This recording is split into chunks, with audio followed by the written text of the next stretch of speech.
With Allison, and this is Maintaining Frame. Man is sad, woman most affected, where we're going to be looking at a couple of medium articles. I'm actually a little bit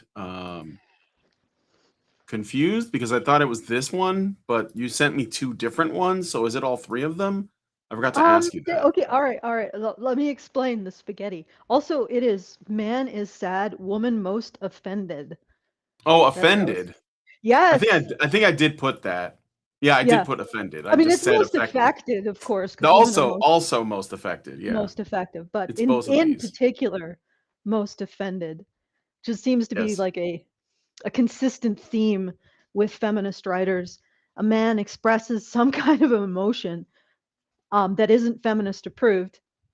In this case, social anxiety and depression. Can't even And fight their own toxic masculinity. yeah, and and feminists circle the wagons and get out the scalping knives. And they're like, yeah, that can't stand. A man expressing vulnerability, like even more than apparently patriarchy. That's the worst thing ever. That is patriarchy. Patriarchy is men expressing vulnerabilities.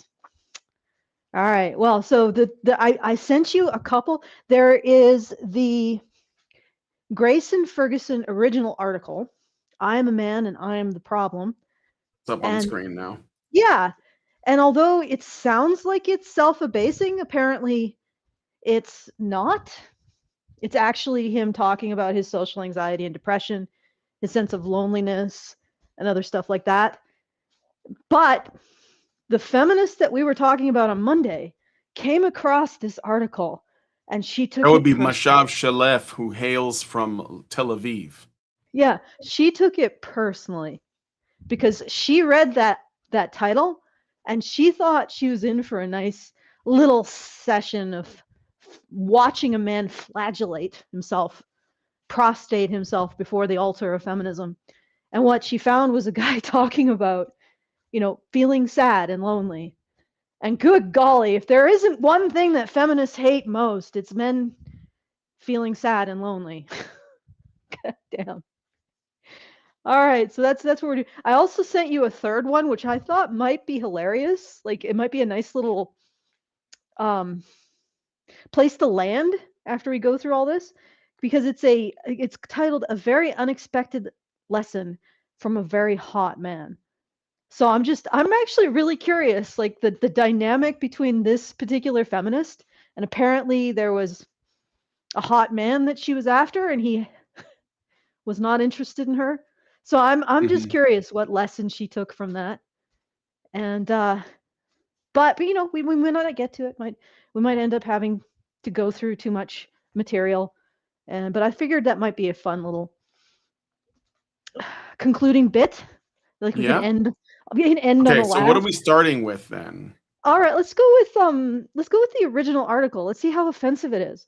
Like I'm a man let's and I'm the problem. It's kind of yeah, long. Just letting you it's kind know. of, oh man. It's Well, long. how long are we talking? Do you have a I don't word know. count? Look. I'm showing you. Look, this is it. It's like Okay, several paragraphs, and it's like, several. yeah, it's long. Hmm. Well, it is June Men's Mental Health Month, so maybe we should give it the lion's share of attention, considering Okay. it is a man talking about mental health issues in June, Men's Mental Health Yeah. Month, and feminists are sharpening the knives, of course. Okay, no, just let's just do it. Let's read that. Actually, All right. Well, do the I things should do first, and then yes. we'll do that. All right, so I just wanted to thank everybody who supported us through the monthly fundraiser. We did fall short by like $475. If you do want to sort of help out with that shortfall, you can go to feedthebadger.com/just the tip. Maybe just put in a message that that's what you're doing. I'm not too worried about it because we did get a fair amount in super chows, thanks to a very enthusiastic supporter. That's what I will term him as. Very enthusiastic, and also we did get a large ultra badger patron through Patreon, so that was pretty substantial. And I want to give a big thank you to Cody for deciding to sponsor us to the tune of an ultra badger sponsorship, which is the Thank you. maximum.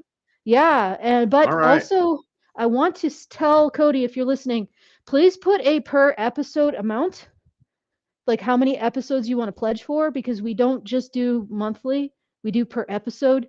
And while I can refund you until you address this, it's a bit of a hassle, and I don't know if YouTube will continue to charge you fees for all of that.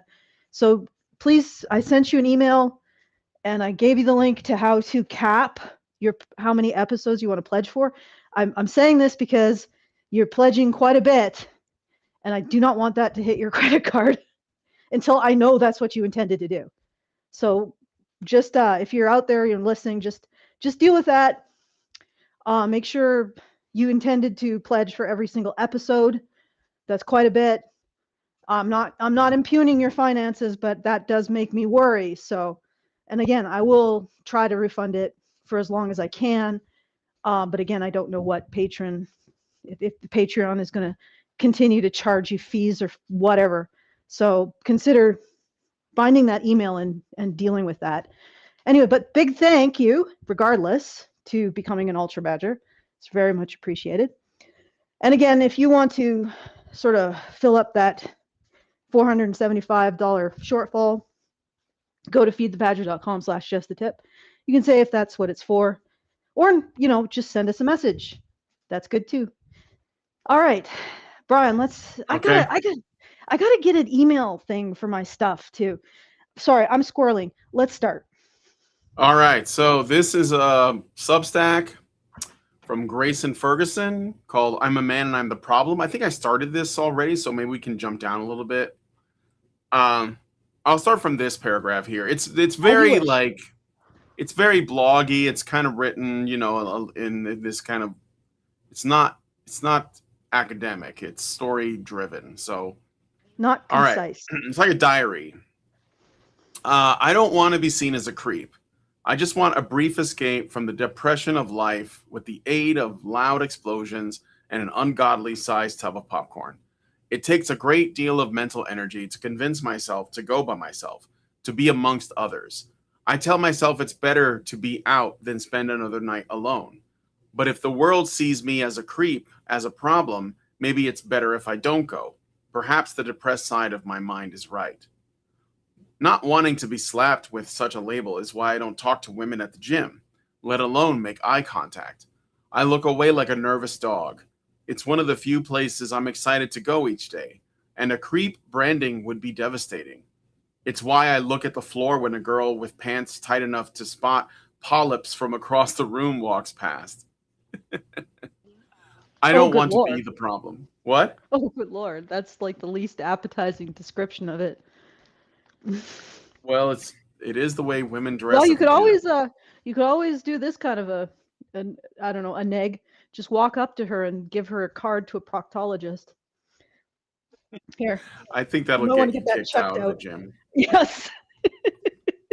You'll be permanently banned if you do that. Permanently banned. What if you are a proctologist? Yeah, I think that the women being ashamed of their of that. Again, anyway, he was just making a joke, if anything. Mm-hmm. He's just saying that their pants are so tight they might as well not be Yes, pants. It's like wearing nothing at I all. know. I actually Nothing saw at that. all.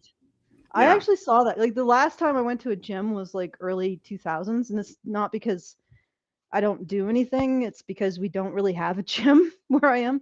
It's very rural. So our exercise options are generally just go out and walk around, maybe go out and run around and hiking. But regardless, the last time I was in a gym was decades ago. And then we were in the city and there was this gym. We were parked in front of this gym and it was like an open, there was glass. And I saw this woman walking around in the gym. And I'm like, is that painted on? And it like nobody 20 years ago would be caught dead looking like that in a gym. No, you wore your leotard with like a baggy shirt over it.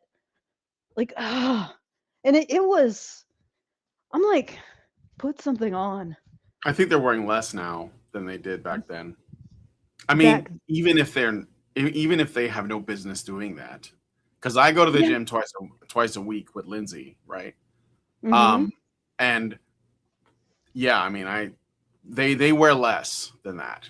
And even Lindsay commented on it more than me. She's like, "What?" Because Lindsay used to be a gym rat, big time, like in Calgary. She used to go to Mm-hmm. the gym all the time, and she was like, "Yeah, the clothes were nothing like this."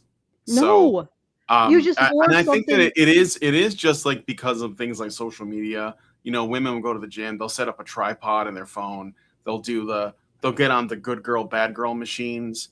You know, you know what I'm talking about? The ones that do like And the show inner off their thigh. pussy fat. They work out they show off their pussy fat. They'll seriously, they'll be on like the stair machine, they'll be on the, working the glutes, and but it's all about like putting up content. So that's a shame, but it's true. So yeah, this guy's making a joke about essentially the The way state that of things. women treat the gym versus men. And there's no need for it. Like No, the 20 years ago, yeah, like I said, you put a leotard on and a shirt and you're fine. You didn't need to show off everything. I think I usually just wore sweatpants. You know, sweatpants. yeah, just I mean, just like you just need something that isn't going to get caught and stuff. I mostly just did um like running, and it was when I was a Yeah. lot less sedentary and I could actually do pull-ups and things. Um and that's when I was doing like jujitsu. But yeah, I didn't remember that at all. At all. Nor did I go there with that in mind. Of course, I was married at the time. I'm still married. Sorry, that's a really Uh-huh. weird way to put it. Whoa. I was married then, and I am married now to the same man.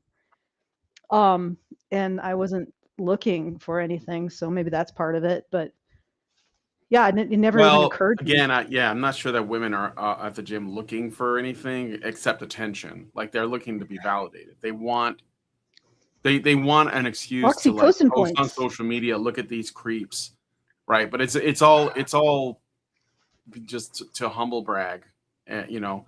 Well, what is it's not even humble bragging, because humble bragging is like there's like you're like sort of beating yourself up in the hopes to like fish for compliments. This is Hmm. more like beating up other people to fish for compliments Yeah, or to like, so it's something else. It's not humble bully bragging. bragging. Bully Yeah, it's like bragging. bully bragging. Yeah. All Yeah, right. these women are Anyway, bully bragging. But yeah, it's let's. also like it's really just to I know we're belaboring this a bit, but it's also not very fair. Like it's a denial of, the human organism, right? Like if you're going to have your tits and your ass on display and moving around like they're trying to seed from the union, you expect men not to look, and if they do look, you get them evicted. That's just getting Yeah, it's not fair it's to just men either. Like they unless they train their peripherals, they can like do it you without got you to knowing. train your You got to train peripherals, your guys. peripheral vision skills. Well, that's what I was You pointing can out. like It's not do it fair to without men. without it, and then you have like you can get away with it. But anyway, Get good scrub, um, train those peripherals. yeah. Okay. All right, All let's right. keep going. I don't want to be the problem. I set my phone down on the bed. Once upon a time, social media was all food posts and kitten videos. I miss those days. Refraining from further doom scrolling, I head for the bathroom, where I keep the light off to avoid judgments from the mirror. And you know what else it was? It was leeching manga downloads on IRC. There you go. That's um, those were the good old I days. don't know. Okay. Well, what is media? I guess you could call it doom scrolling if it's sort of like you're just wasting your time and you're just like swiping through videos.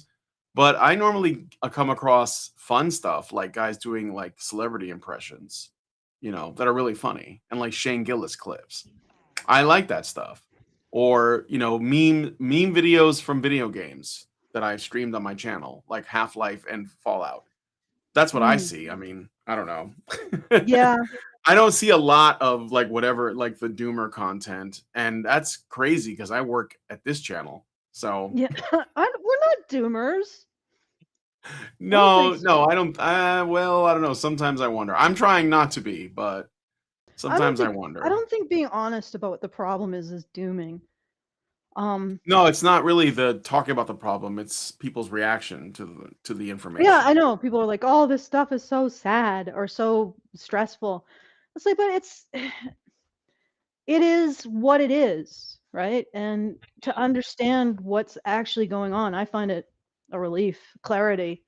You learn what you don't have to pay attention to, and what isn't worth your time, and not to really invest in. Well, I'll just say this. Like, I'm not saying we shouldn't talk about the problem. That's what we do.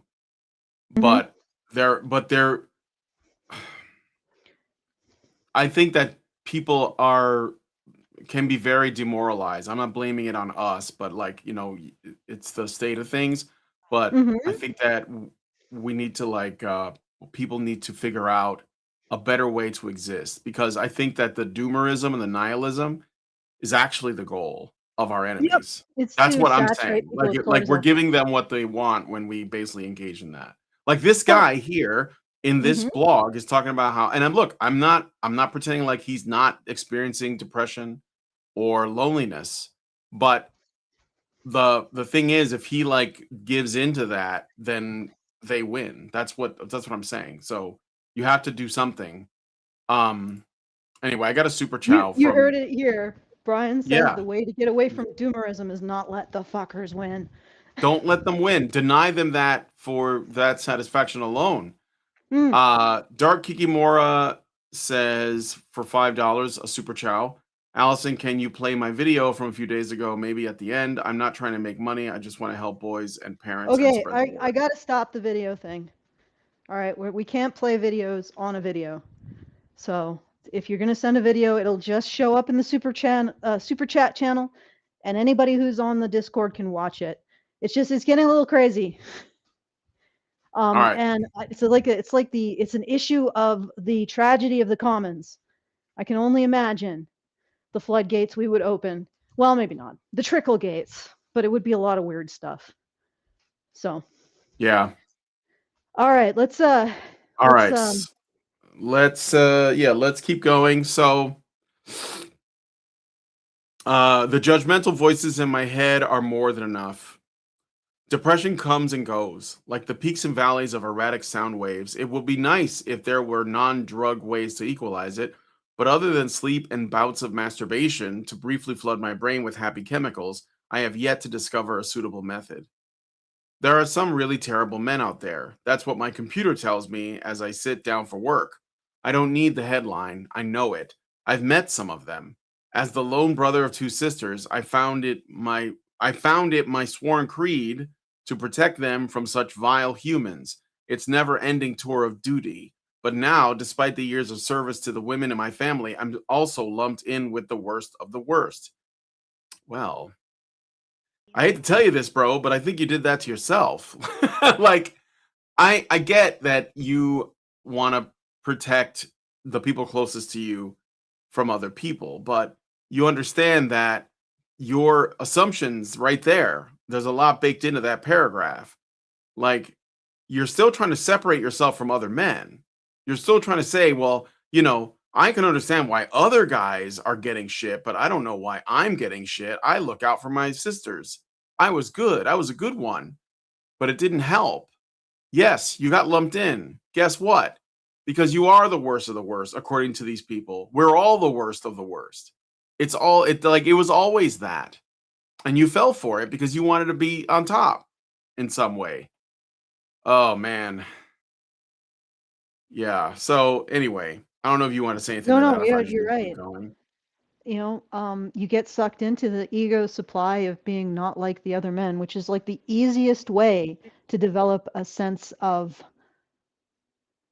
being superior, right? For a man to say to himself, I care, unlike other men, I care about women. That is, it's basically a non action in terms of developing yourself. You see what I'm saying? By putting Yep. down other men. And it's so easy that it gets, I think, addictive to a lot of these guys. And when you do that, you invite women who agree with you into your life. So if you're gonna enjoy the position of being not like the other men, you're gonna have to also eat the downside, which is you're gonna bring in women who agree with you and are always putting you on trial for not being like the other men, and you're also going to invite all of the noise of the other men and how they are, which incidentally is all bullshit, but it feeds that supply of specialness in the guy who's addicted to it. So you got to start with yourself. Kick that shit out. You'll probably feel a lot better, a lot less depressed. And the thing is that he probably thinks that this specialness makes him feel better in the moment. Like buying into this narrative makes him feel better in the moment. But you can never escape actually being a man. And you can never really escape the messaging around men unless you Yep. just completely become a woman or become a trans woman. Like you disavow your identity as a man.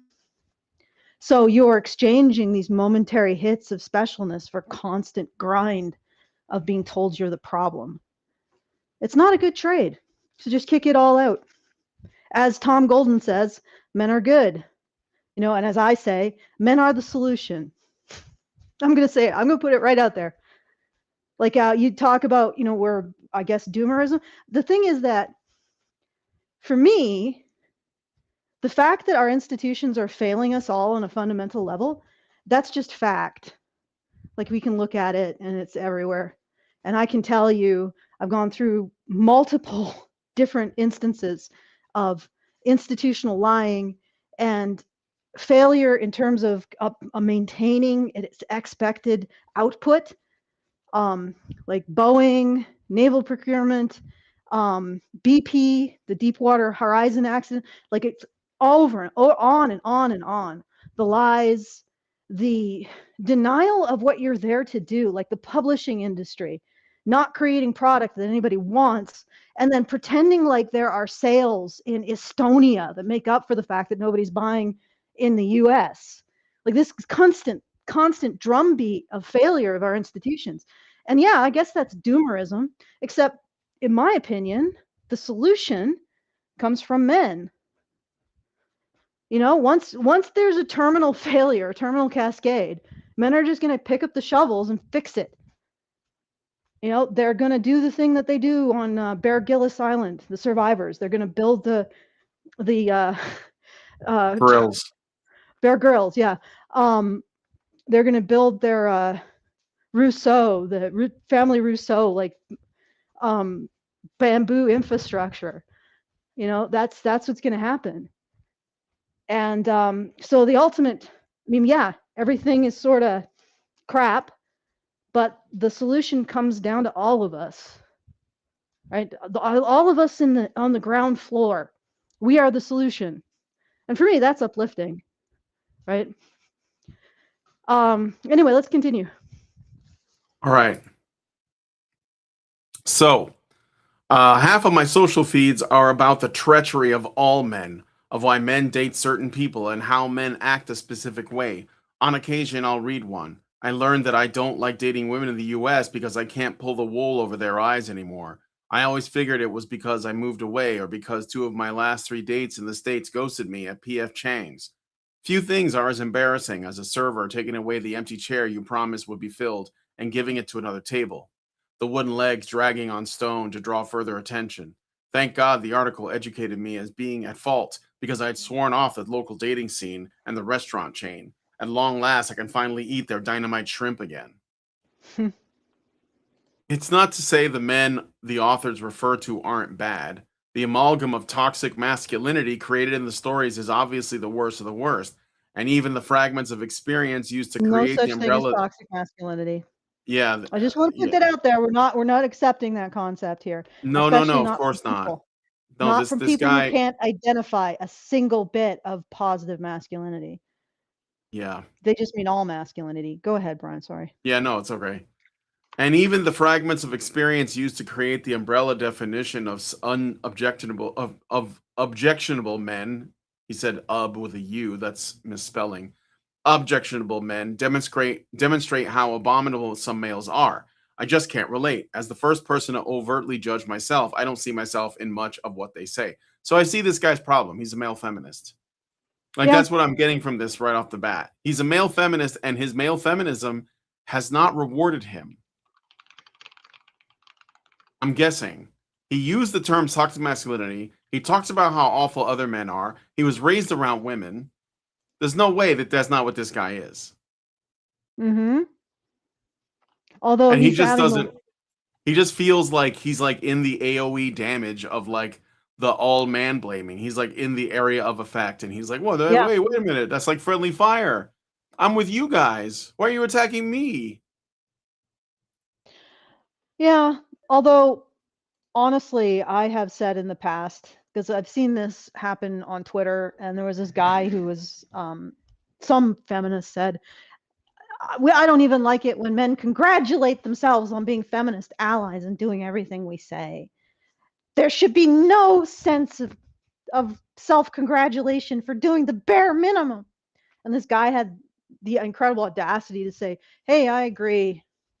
And then he got dogpiled by a whole bunch of feminists. And I'm like looking at this and I'm like, I actually sent him a message. I said, we are on opposite sides of this issue, but thank you for actually giving a shit about women. I'm sorry that these women will never care and will just shit on you for it. So I'm like, he's trying to give a shit about women, right? I don't want men to think that that's like the standard they should necessarily hold themselves to, but at the same time as, at least I'm recognizing it, that is what is going on. It's like some of these guys, they think that this is the way that they do chivalry now, that they show that they care about women, that they show that they put women first, that they show that they're a man who's suitable, right? And it just bugs me how withholding these women are. So Mm-hmm. even though I don't agree with what he's doing, I appreciate that he wants to help.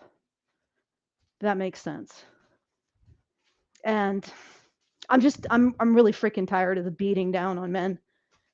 No, For I get doing it. I something get that, it. I'm not beating on him, but I'm no, I saying know he he's definitely needs a bit of beating, but like yeah, towards but something. he's in this position because of his essentially like a male feminist is just a man who takes the romantic chivalry model and attaches it to the modern feminist model and basically says this is the kind of man I have to be a good man. So he's like hyper gynocentric, right?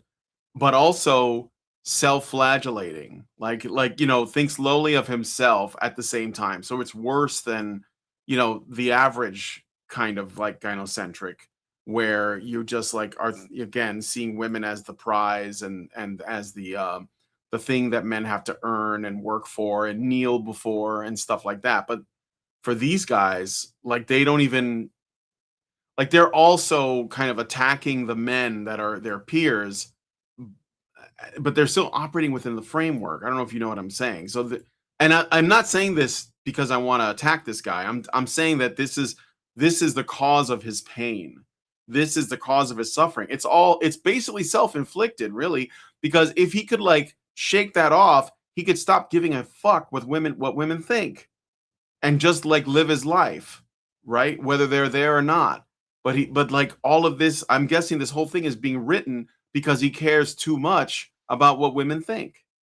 That's why this Yes. paper exists. And I know loneliness is real, and I know that it's difficult.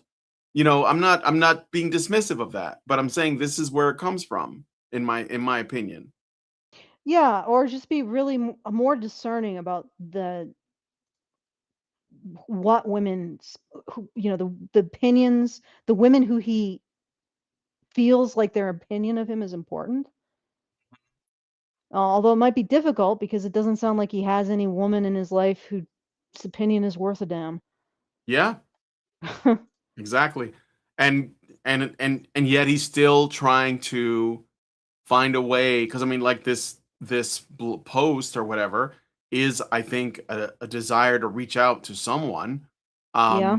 but I don't know that a man could comfort him because he's attacking men in this Yeah. post. I mean, he's saying it's some men, but he's not exactly like saying, "Oh, I know some really good guys, and I don't think they deserve this either." He's just saying, "I don't deserve this.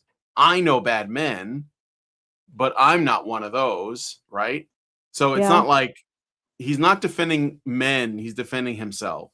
But also, he doesn't get it. The only succor you get as a male feminist is by saying, "I am one of those, but I at least admit it." That's what you Yes, get. that's the extent of You're never grace you're going gonna to get. get. You're Yep. never going to get, and that only really works if you are actually a narcissist or a sociopath. Hmm.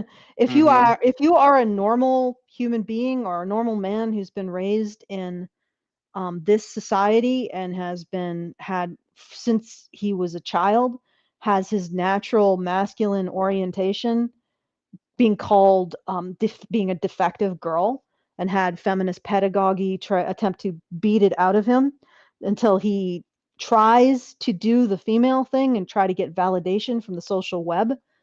um, if you're that type of guy, but you're not inherently a narcissist or a sociopath, you're not actually as served by this system, because you're constantly looking for, hey, I'm a good person, or at least recognition of it, without recognizing that you can find that in yourself, right? You don't need to look for it from women who are never going to give it to you.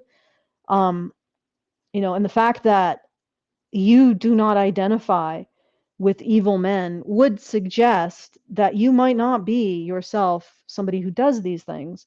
I mean, the guys you should really be suspicious of are the ones who are like, yes, I am exactly like that, and I'm better than the ones that are, because I admit it. I'm not going to stop, but I admit it. Like, those are the guys who are really scary. The ones who are like, can I get a break? Can I not like be cast as evil every second of the day? Can the relational web actually recognize that I might not be constantly being a murderous serial killer rapist, and those guys who are wanting the relational web to confirm their inherent goodness, those are the guys who are just really screwed by this entire system, right? And you're not going to get that, because you are meant to be the relational web scapegoat, my dude. So you always have to be in the state of being evil, or the state of being cast as evil, or being not evil, because there is no objective evil, of course, but being outside the relational web, which is effectively being evil. They just don't want to take responsibility for actually presenting something as objective. Yep. And so it's like, yeah, you're never going to get that. Yeah, okay, let's keep going. All right. Let's see. It's not. Oh, I already read that part. But it's in writing and online, so it must be true. I am the problem after all.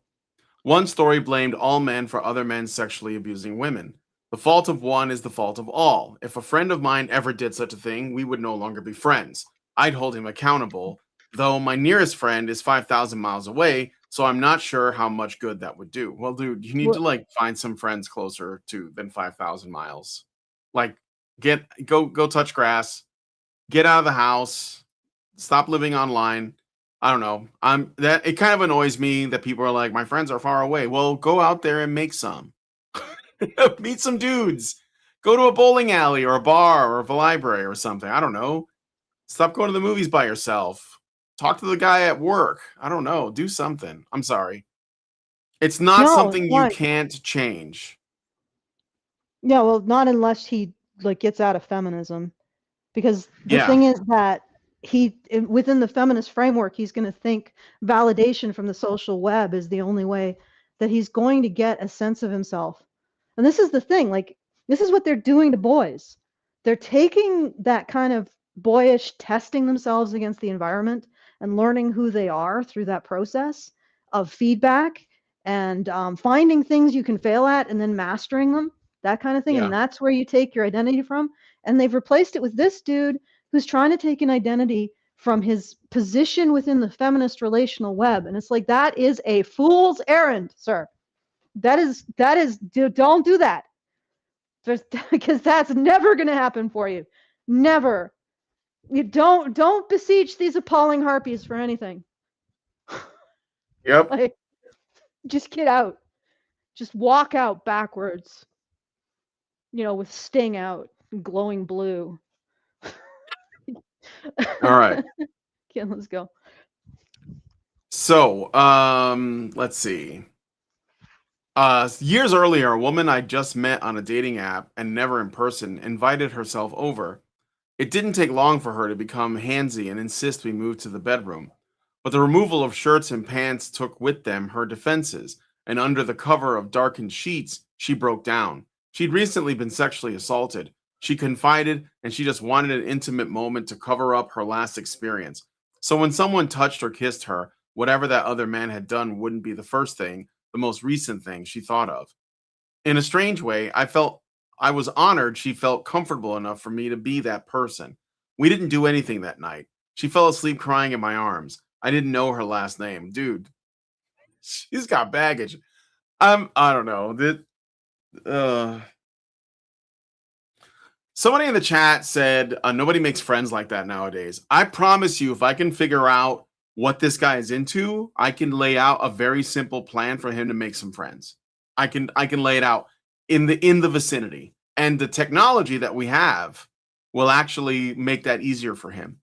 So anyway, this sounds like something out of a movie.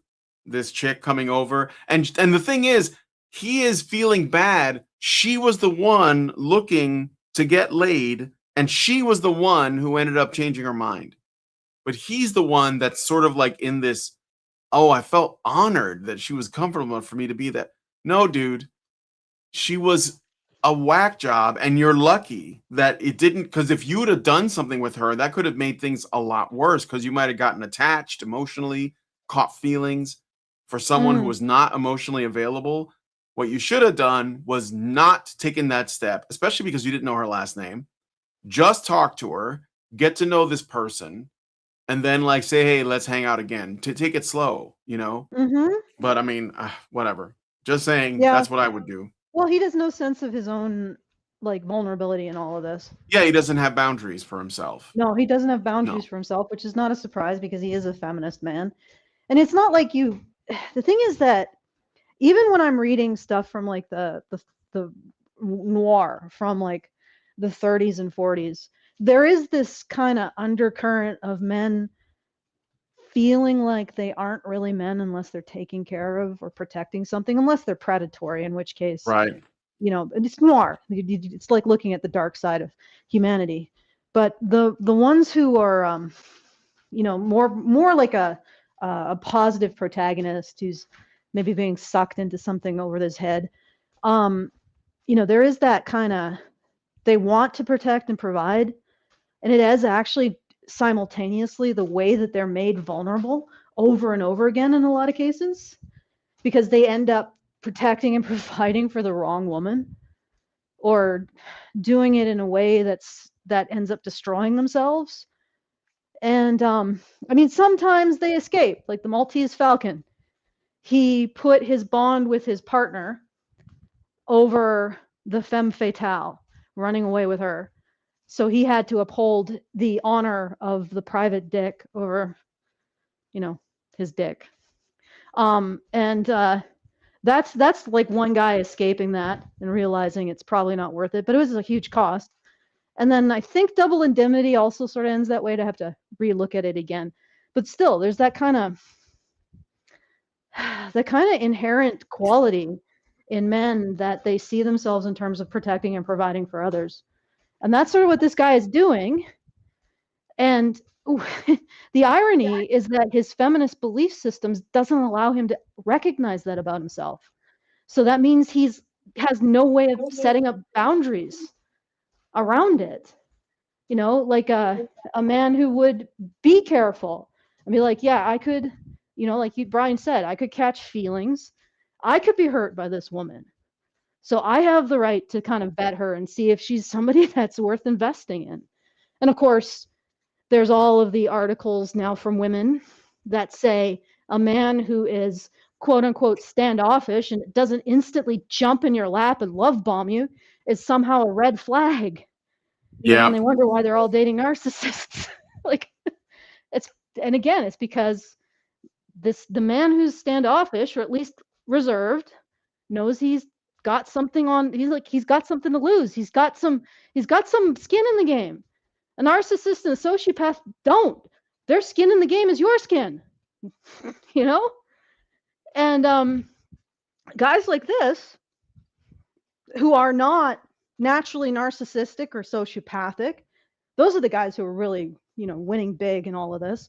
But this dude who's just a normal schlub, probably with the normal schlub's desire to protect and provide for women, but in a ideological framework where he can never recognize that as an urge he has as a man and might want to be careful about. And that's what's interesting about noir, because that's recognized.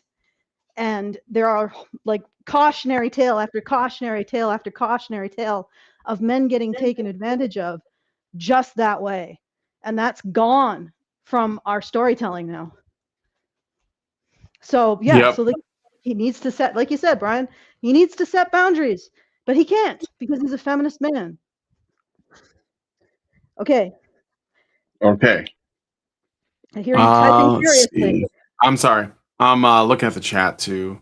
No super chows yet, or super chats. I mean, we got one right at the beginning, but it's been quiet. All right, and I had to deny. I'd be like, no, we're not playing your video. But yeah, get those super chows in.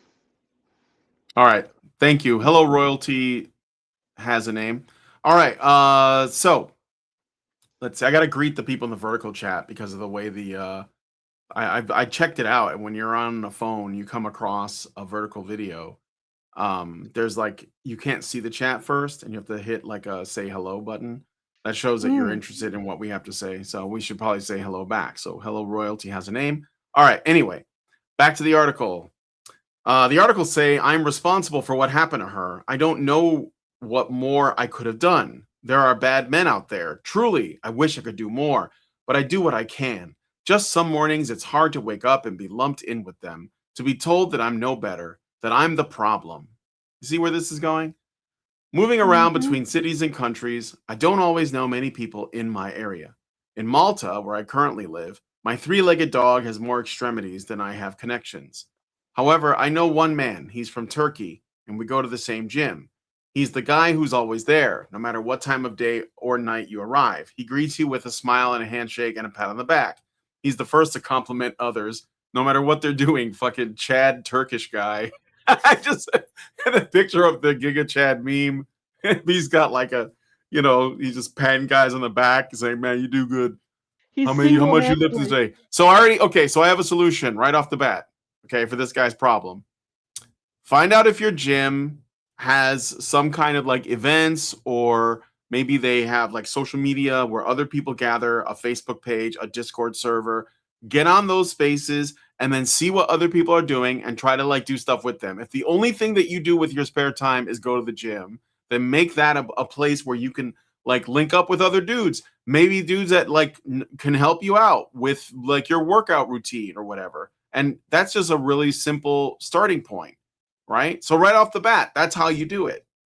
So anyway, it shows him his ceremonial dagger. I don't know if Turkish guys have ceremonial daggers, but anyway, okay. He says, yo, brother, you are huge, he will say with genuine enthusiasm and an accent heavier than the weights. It's genuine and emboldens you to do your best. He has a way of making you feel good about yourself. One day, when returning to the locker room, I found him sitting alone, his eyes on the ground. Okay, I'm going to stop there for a second. I don't know if this guy's real, but I like this Turkish guy.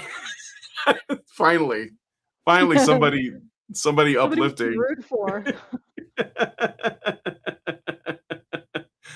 And they're in Malta. Isn't that like an island? And I don't know where that is. Okay.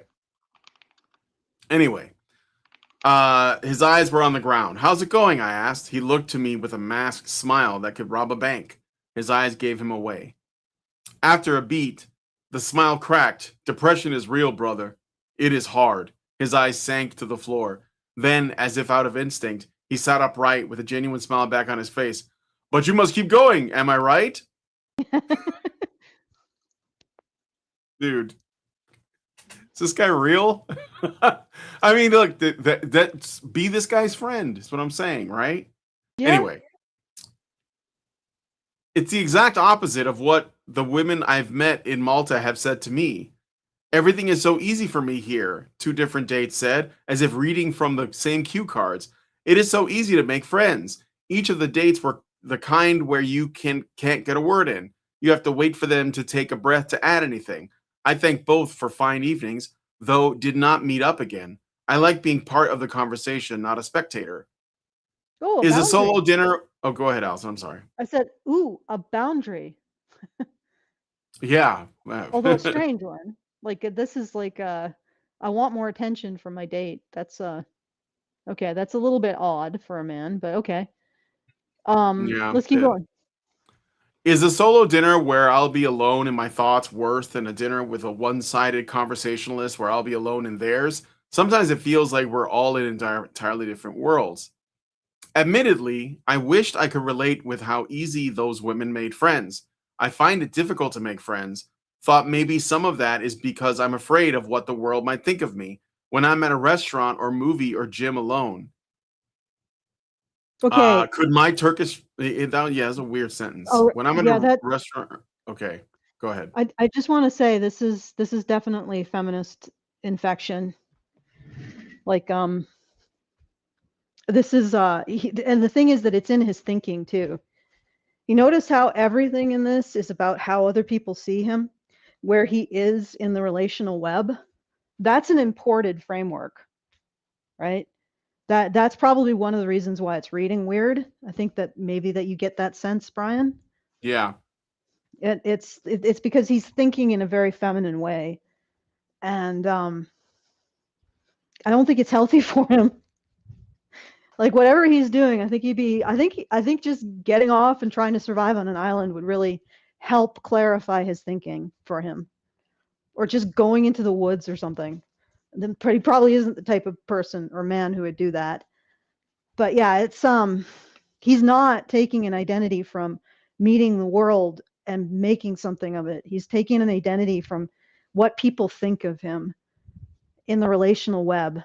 And that's I would say that's sort of a juvenile quality, except I don't even think boys do it's it. ego. There's an ego component to that Yeah. too. Yeah, there's an Yeah, egotism, although like I mean he's not wrong that the social web that he's part of does not regard him very highly because he's a man. Um but the problem again is that I think he's putting a lot of weight on it and how people regard him. And I think that's an imported characteristic. That's something that he was taught going up through a school system in which boys are defective girls. Like when boys are taught stuff like that, they become reliant on the opinions of others in a way that I don't think they are necessarily naturally. So there's this constant conflict. But again, like I mean, he just needs to look at his life and say, I am basing my sense of self on something I'm never going to get. You are not going to get approval from the female social web, my friend. It's not going to happen for you. So you got to just look at that and make your hard decision and find something else. Okay? And it's just yep. not going to happen. Especially not this female social web. You know, there's this funny meme that went out. Well, was it a meme? It was like a tweet where they were talking about what autistic, I think men probably, what autistic men did in the past, like how they survived and how they integrated with their communities. And the assumption was that, you know, they would have a problem with it. And I don't mean like severely autistic, but just, I guess the type of autistic that's more Asperger's, right? And somebody said that there was a reindeer herder in like, I don't know, Scandinavia somewhere who was autistic. And his autism made him memorize the genealogy of his like 2,500 strong reindeer herd. And because he'd done that, he was considered an honored elder of his tribe because of this skill. And I'm like, I have no idea why I started on this route, but boy howdy, was it quite a squirrel. But I think what I'm trying to say is, there are different ways, or in the past, the relational web that dude was embedded in rewards that kind of sense of like detail about the world and understanding the world. And that's not the relational web we live in now. Like the relational web in which that guy's an honored elder. Yeah, it's not ours. It's not ours. The relational web that we exist in now will take the most sociopathic, narcissistic man and say that he is the good stuff. You don't want its approval. Nobody wants its approval. It's like that autistic woman who was crying about the fact that the relational web doesn't treat her nicely. Well, yes, that's don't go into the snake pit and complain about being bitten. Your only move for both of them, this man and the autistic chick that we were talking about earlier, you remember that? Is not go into the gladiator pit. That's the only move. That's the only winning move. Don't go into the female blood sports arena, because there will be blood. And it most likely will be yours. So just stay out. And that's what I would say to this guy. Like you're expecting something. You're expecting kindness. You're expecting compassion. You're expecting consideration. You're expecting understanding. You're expecting gratitude from the female relational web of today. No, you are not going to get any of those things. You are going to get pain. You're going to get suffering. You're going to get misery. You're going to get viciousness. You're going to get shivved. Just stay away. And don't put anything on it. Don't put any kind of emotional investment or identity investment in the female relational web. It is a fool's errand. Okay. That was long, and let us continue. Yeah, no, it's fine. Let's see. Okay. Admittedly, oh no, this is about the friendship thing. Shall I do another? I urge people to go to feedthebadger.com/justthetip and put in a comment. I remember where I left off now. And a tip. Yeah, please consider doing that. Okay. Yeah. Could my Turkish friend or I walk through a park on a nice day alone without judgment? It shouldn't matter, but eventually it's hard to shake the thought. It sticks and festers. Look, he's Turkish. Have you ever seen Turkish oil wrestling? You probably could put your hands in each other's pockets. It's time to oil up. Yeah, is he like? Does he look like Hakan from Street Fighter 4? Let me find a picture of that guy. That would be the shit. My point is that this is Turkey. Well, it's Malta, but I'm guessing that's close enough. Malta is between Turkey and Sicily, in the Mediterranean. Okay, but if he's Turkish, yeah. Have you seen Turkish oil wrestling? Have you seen like that? I think you're fine. I mean, you could probably be walking around with your hands in each other's pockets and still be fine in Turkey. Yeah, they don't have the same sensibility as they do here. Or even like just walking around with your hand or your arm over his shoulder. Fine, it's Turkey. They roll with that. They won't even blink. They won't think you're gay, right?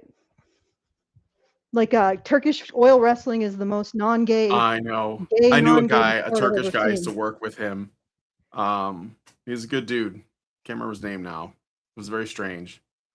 Yeah, but I think I can't remember his name. My overall point is that if he's walking in a park with his Turkish friend, I don't think anybody's going to think they're gay. Like maybe they would do that in the States, but not in Turkey. They got different rules. Well, anyway. Okay, so he says, could my Turkish friend or I walk through a park on a nice day alone without judgment? Alone. Alone. Wow, that is quite like it's like almost like a swimming mask. I don't know. I mean, I see. It's like hair, except it seems like it's been popped. No, it's his hair. It's his hair. Yeah. I know it's a strange design choice. Very One Piece like. Mm-hmm. Okay, Well, okay. let's. It's so going back to the article, I might as well just display this because the article doesn't have any pictures. It shouldn't matter, but eventually it's hard to shake the thought. It sticks and festers like a spore that consumes its host from the inside before sprouting. It's difficult to move past. We talked a bit more before I left the gym for the day. I haven't seen him since. Oh no, Turkish dude. I'm sure he's fine. Uh, there's a well, again, does the gym go to the gym? Do they have a website? Do they have forums? Do they have like a Discord server? Do they have social media of some kind, like a Facebook page? I mean, like when Lindsay and I moved to Virginia, we didn't know anybody. Paul was here, but it wasn't like he was just available to hang out. And plus, like, us having the men's rights stuff in common isn't quite enough to like be like, oh yeah, we're best friends now. We're gonna do stuff together, right? It wasn't really a foundation for that. So we had to find people to talk to. And so we looked for a Facebook page where there were people who lived in the area. And there you can find that. I mean, that's kind of what the purpose of it is.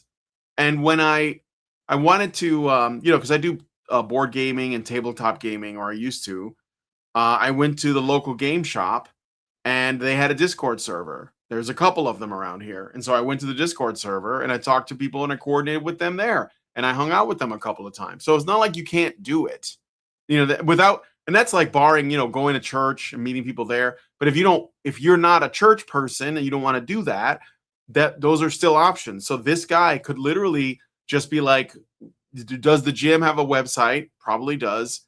Do they have like forums? Do they have like social, places? And then meet people there and like maybe reach out to your Turkish friend. You can hang out with that guy, you know? You know, you know what else this is? Because I'm probably overstating like this is as feminine.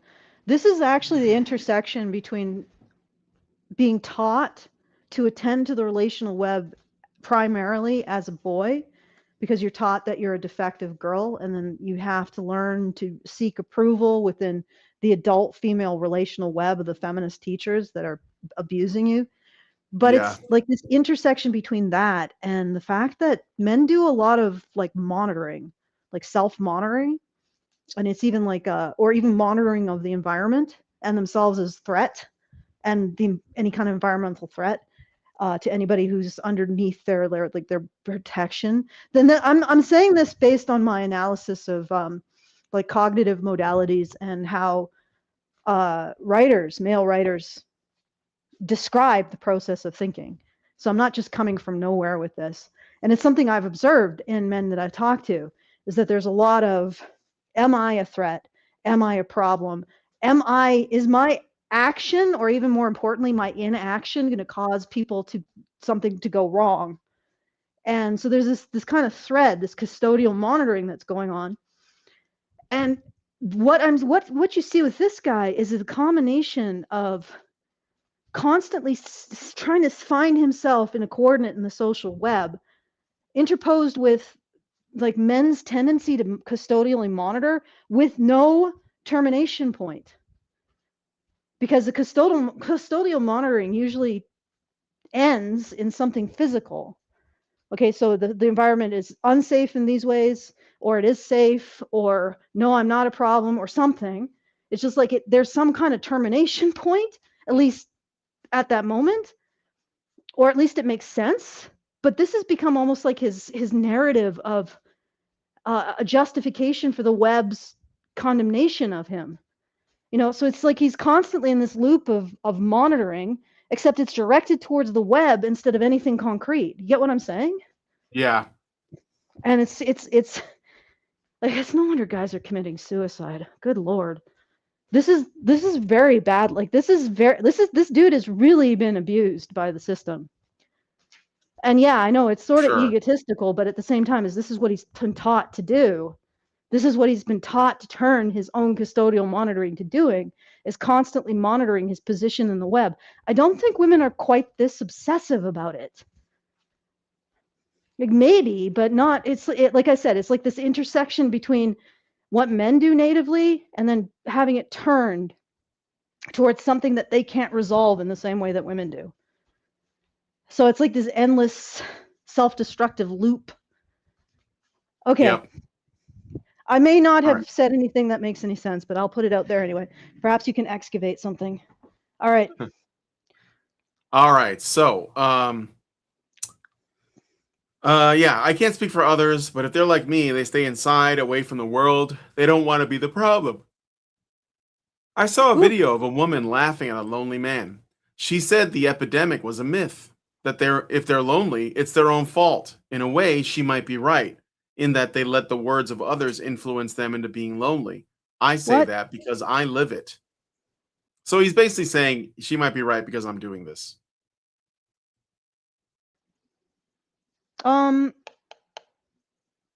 Okay, but like does she, so she's basically holding men to a higher standard than she would hold other women.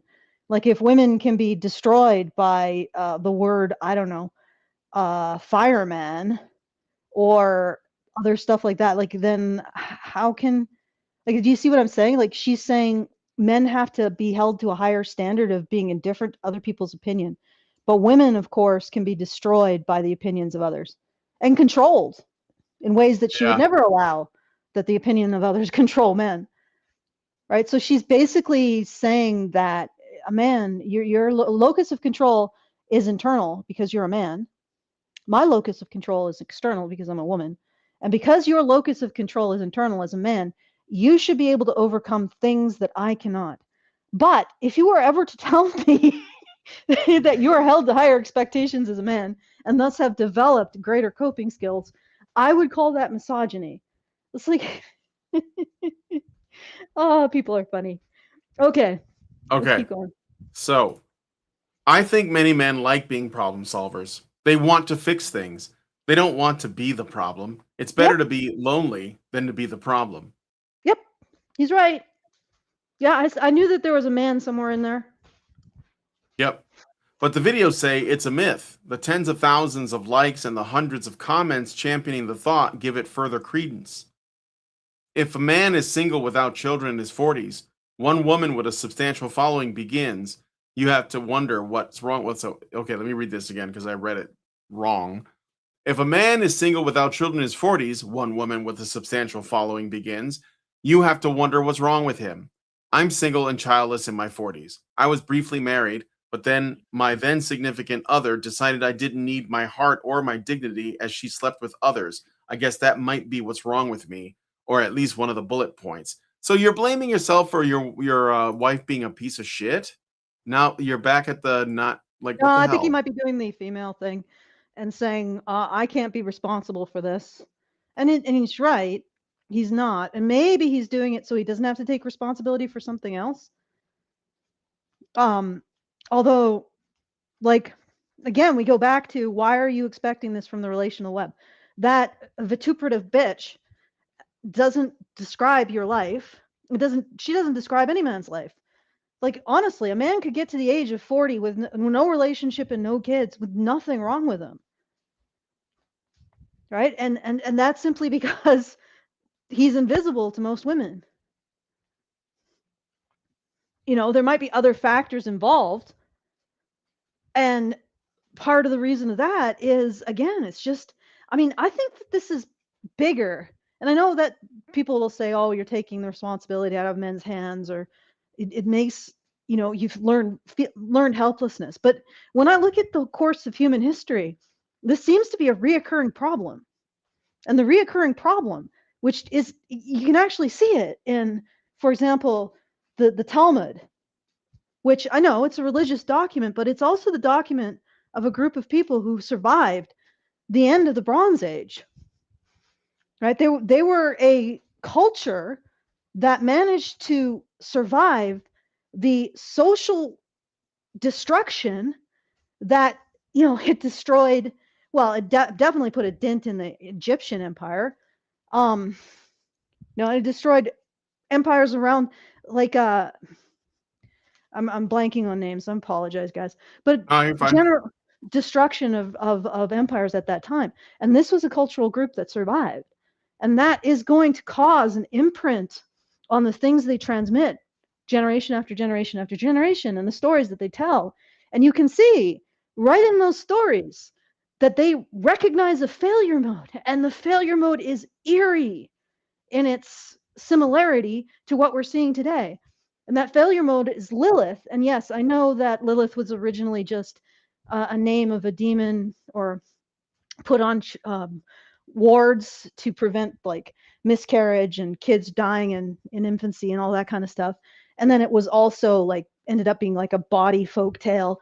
But that doesn't matter, because we're talking about a group of people who was appropriating the mythology of an empire that imploded and using it to enshrine the wisdom of why that happened. And they situate that wisdom, the specific failure case in women, in Lilith and her refusal of a particular sexual position, which is man on top, right? And everybody's like, oh, wow, that's really ridiculous. But it isn't, because it was more than a refusal. It wasn't like the Song of Solomon. If you ever read that, it's really explicit and involves all kinds of sexual activities that might be frowned upon. That wasn't it. What she was doing is she was turning something that was sacred, the custodial bond, the custodial and erotic bond between men and women, which we see in other pair bonding mammals too, right? And she was turning it into a status contest. And that's explicitly where they situated the destruction of society, is in women turning the relationship between men and women into a status contest, in which if men express their desire, their sexual and custodial desire towards women, they're trying to dominate them, which is ridiculous, because if you actually look at the endocrine, it's a situation where his entire architecture is reorientating to protecting and providing for her. And they turn that into a status contest between men and women. Where do we see this now? It's everywhere in feminism, that they turn the relationship between men and women into the site of oppression of women. It's a status contest. And that is explicitly the failure mode of the relational web, looking at the relationship between men and women and turning it into a status contest. They're a relational web that is completely disconnected from any kind of reality. Now, what kind of relational web? Where does that kind of relational web form? I'll tell you where it forms. It forms with women who live lives of incredible comfort with no survival threat. They never have to engage with the world operatively. What does that sound like? It's a harem. What was the Bronze Age? It was a series of harem cultures centered around a palace, a command palace, basically a communist palace economy, right? And that's what the Jews lived through. And that's where they situated the failure mode, in women who turned relationships with men into status contests. And why did they do that? Because they lived lives of incredible luxury, safe, comfortable, right? And everything was about status in the harem. It wasn't about a pair bond with a man. It wasn't about producing anything. It was about distributing goods through the palace economy. It was about being incredibly comfortable. It was about trying to get your son elevated to the position of sultan or pharaoh or whatever. That's what it was about. Completely divorced from reality and the running of reality. And these women constructed the conditions for the destruction of a civilization. And it was situated precisely in the belief that the relationship between men and women was a status contest. And from that also erupts the whole, like, oh, the only man who's good enough is, I don't know what, at that point with the harem culture, the only man who's good enough is like the top 0.01%. Like, think about it. At that point, all of these women are only choosing the sultan. Like, that is the terminal case of what we're seeing right now in the dating industry, in the dating landscape. Women turning sexual relationships with men into status contests, and these status contests mean the only men who are good enough are in the top what, 5% now, 1%, top 1/10%. And that's the runaway failure mode of a civilization. And can you take that average man, getting back to the average man in his 40s without kids? Can you put that on his shoulders? All of that. Is he responsible for the end of the Bronze Age? Because he couldn't wife up a harem girl. Because she wouldn't even freaking leave her harem to be wifed up. Like, what do you do? Well, what you do is you do the sea people thing, and you get your you come in and you set fire to the granaries or something, and then you run off with the harem girls. Yeah. But we're not there yet. All right. I got a super chow from Dark Kikimora for 5, who says, if I grow concerned with when people call me incoherent, is that an example of relational web thinking? No, because you can be. There you go. Like, I'm going to give you the Dutch answer. I'm just going to be completely honest with you, Deaky. Yeah. Like, I mean, you're less incoherent than some, but I think you would get a lot further if you considered not putting so much on people cognitively and try to just reduce what you have down to say just to the most essential points. Now, I know I sound like a hypocrite because you just went through a gigantic squirrel fest with me, but I try to make a point. Like, I go to a lot of different places, but I try to at least be coherent to a degree. I don't know. Just reduce the walls of text. You know, just try to make it like a couple sentences that are the most important sentences. All right. Yeah. There we go. All right. Back to the article, or the Substack, or at least one of the bullet points. Over the years, I've tried to put together what broke long ago, though my heart routinely drops to the ground, comedically flopping about, and just as it's almost within my grasp, it's kicked further away. I try my best to avoid reading or watching such stories, because once you do, your entire feed is filled with nothing but similar videos and articles. It makes you feel like the rest of the world hates you, or at the very least, the rest of the world sees you as the problem. I'm just a guy who's trying, who fails but wants to continue on, whose heart is cracked and bruised and stomped and kicked, but someday it would be nice to reclaim. The videos and articles I occasionally view Reclaim it. tell You can me do that whenever you want. Say what? I said you can do that whenever you want. Well, at least you're not granting these people the benefit of just choosing your identity for you. Like, reclaim your heart from the relational web, sir. Seize it like Indiana Jones seized the Holy Grail. Sometimes those clickbait titles just suck me in. That's on me. It can be hard to avoid. I mean, the articles are addressed to all men, and it's difficult to fully turn down anything addressed to you. Even when you know it's junk mail, when your name is on it, it's hard not to see what's inside. Sure, it'll probably be another credit card offer or discounts on fabric softener, but what if it's not? Maybe it's my ego that tells me the articles and videos are bound to have a different ending. Yes, it is. For there to be a thought-provoking twist. But there never is. The content blasts me for not listening. I'm sure my mother would have agreed with that sentiment when I was a kid, but I'd like to think I'm better now. Okay. Well, we're getting another peek into the problem here. Indeed. I mean, I don't look at the women in the gym because I've been told not to. I don't approach strange women because I'm not supposed to. Hell, pretty soon I may not go to the movies or go to restaurants or to parks because I'm informed that I'm a creep. I listen. I don't want to be a problem. But then I get lonely, and I'm told there is no male loneliness epidemic, and it confuses me. I listen and do what I'm told. Oh, but wait a minute. You just said earlier, I don't approach strange women because I'm not supposed to. I don't look at the women at the gym because I've been told not to. Oh, I see. Yeah. So you do. So you are told and you're doing what you're told. That's the problem. I listened and do what I'm told, and none of that seems to be enough. Yeah, because never mind. Other men don't listen, which means I don't either. Short of going the way of Hemingway and open mouth kissing a shotgun, I'm not sure what would address everything, because at least then that would be one less creep, one less problem, one Well, less you know man what? who shouldn't. No, please finish the last sentence because then I want to address Hemingway. Some articles might say the only good man is a dead one. You Actually, know that's what's interesting about Hemingway is that his mother, during the late Victorian era, there was this fashion of sissifying boys. So they would dress boys up as girls in order to stop them from being boyish.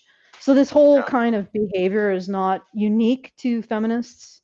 Women just seem to have this compulsion that comes out. And I think it's because, again, oxytocin generalists, they have too comfortable a life. They don't engage with the operative layer. They don't develop those skills. And there's a deep cruelty to those kinds of women. So that's what his mother did to him, right?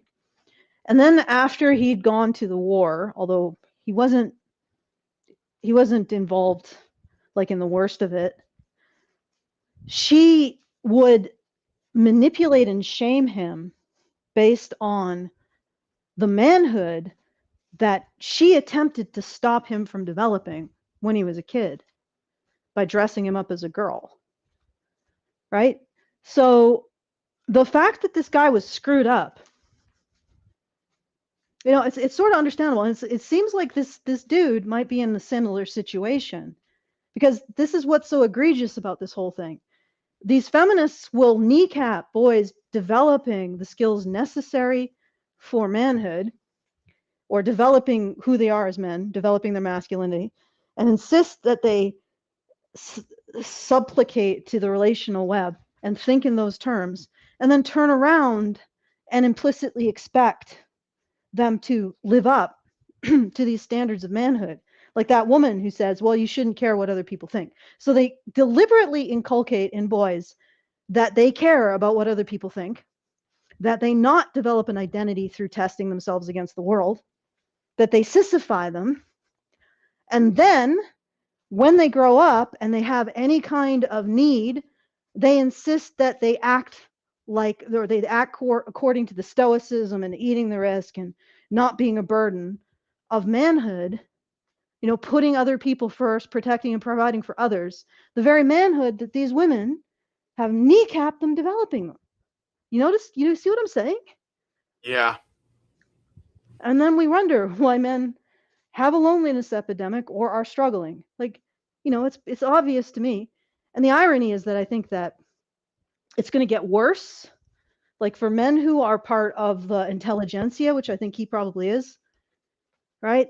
Who are part of white collar work that isn't engineering or programming, this is going to get worse, because there you have to appeal to the relational web. But guys who are closer to the substrate, like closer to industry, like real industry that builds stuff and infrastructure and mechanics work and other stuff like that, I don't think they're going to have as much of this problem, because they have something else to develop an identity based on that is testing yourself against reality, that has constraints that are unarguable. Like, if you're repairing a helicopter, the rotor either works or it doesn't. If you are dealing with electricity, the electricity, there's either a blackout or there isn't, right? So all of these things interface with the real world and give real world feedback. Does it work? Does it not work? And I think that development of the sense of self in contest with reality helps those guys have something more than this constant turning your custodial monitoring to try to figure out how to belong to the relational web. When, let's face it, like expecting men to figure out or placate the relational web, like men are under a real handicap there. Like even most women can't manage it. Like relational web navigation is a extremely difficult sport. I'll call it a sport because you call social media Call of Duty for women. And only the truly brutal and completely like Conan, you know, the woman who can drive her enemies before her and listen to their wails as she savages everyone. You know, she's the only one who's going to manage that. And she don't give a fuck. She want blood. And she's going to get it. You know, so it's like expecting men to get into that terrain and actually be able to do anything with it is a tall order. Even women are basically dying now. But they just can't handle it. Yeah. Can't expect it. Don't. Just don't. Go into helicopter repair. Stay out of the relational web. Get as far away as you can. I would recommend women do that too. Because this is the most psychotic relational web probably in human history. This is the relational web that kills empires, guys. There's no good participating in it. No good to be had in participating with it. But anyway, let's continue because we're almost done. Yeah, I know. All right. Of course, then people would say they wished I had spoken up and told them about what was going on. That people did want to see me and hear me and have me around. Because that's what I read after a man kills himself. That he'll be missed, that he was loved. He's given flowers. There might be a video compilation of his life's greatest moments, viewed in a makeshift theater by everyone but him. Finally, people want to watch a movie, and all it took was him dying. There may even be a meal served where nobody calls him a creep, just how great a guy he was, that he was dependable, that he was the kind of guy you'd want your daughter to marry. In ways, I'm envious, because all of that sounds nice. But in the meantime, I'm a living, breathing man, and I'm the problem. So, what are you going to do about it? I mean, you're in your 40s. What are you going to do about it?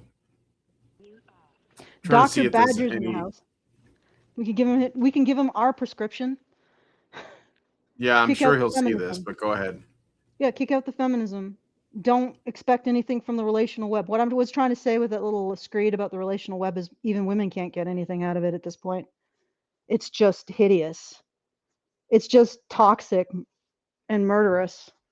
You know, but passive aggressively so. So, I mean, I don't think men can get anything out of it at all. So don't bother.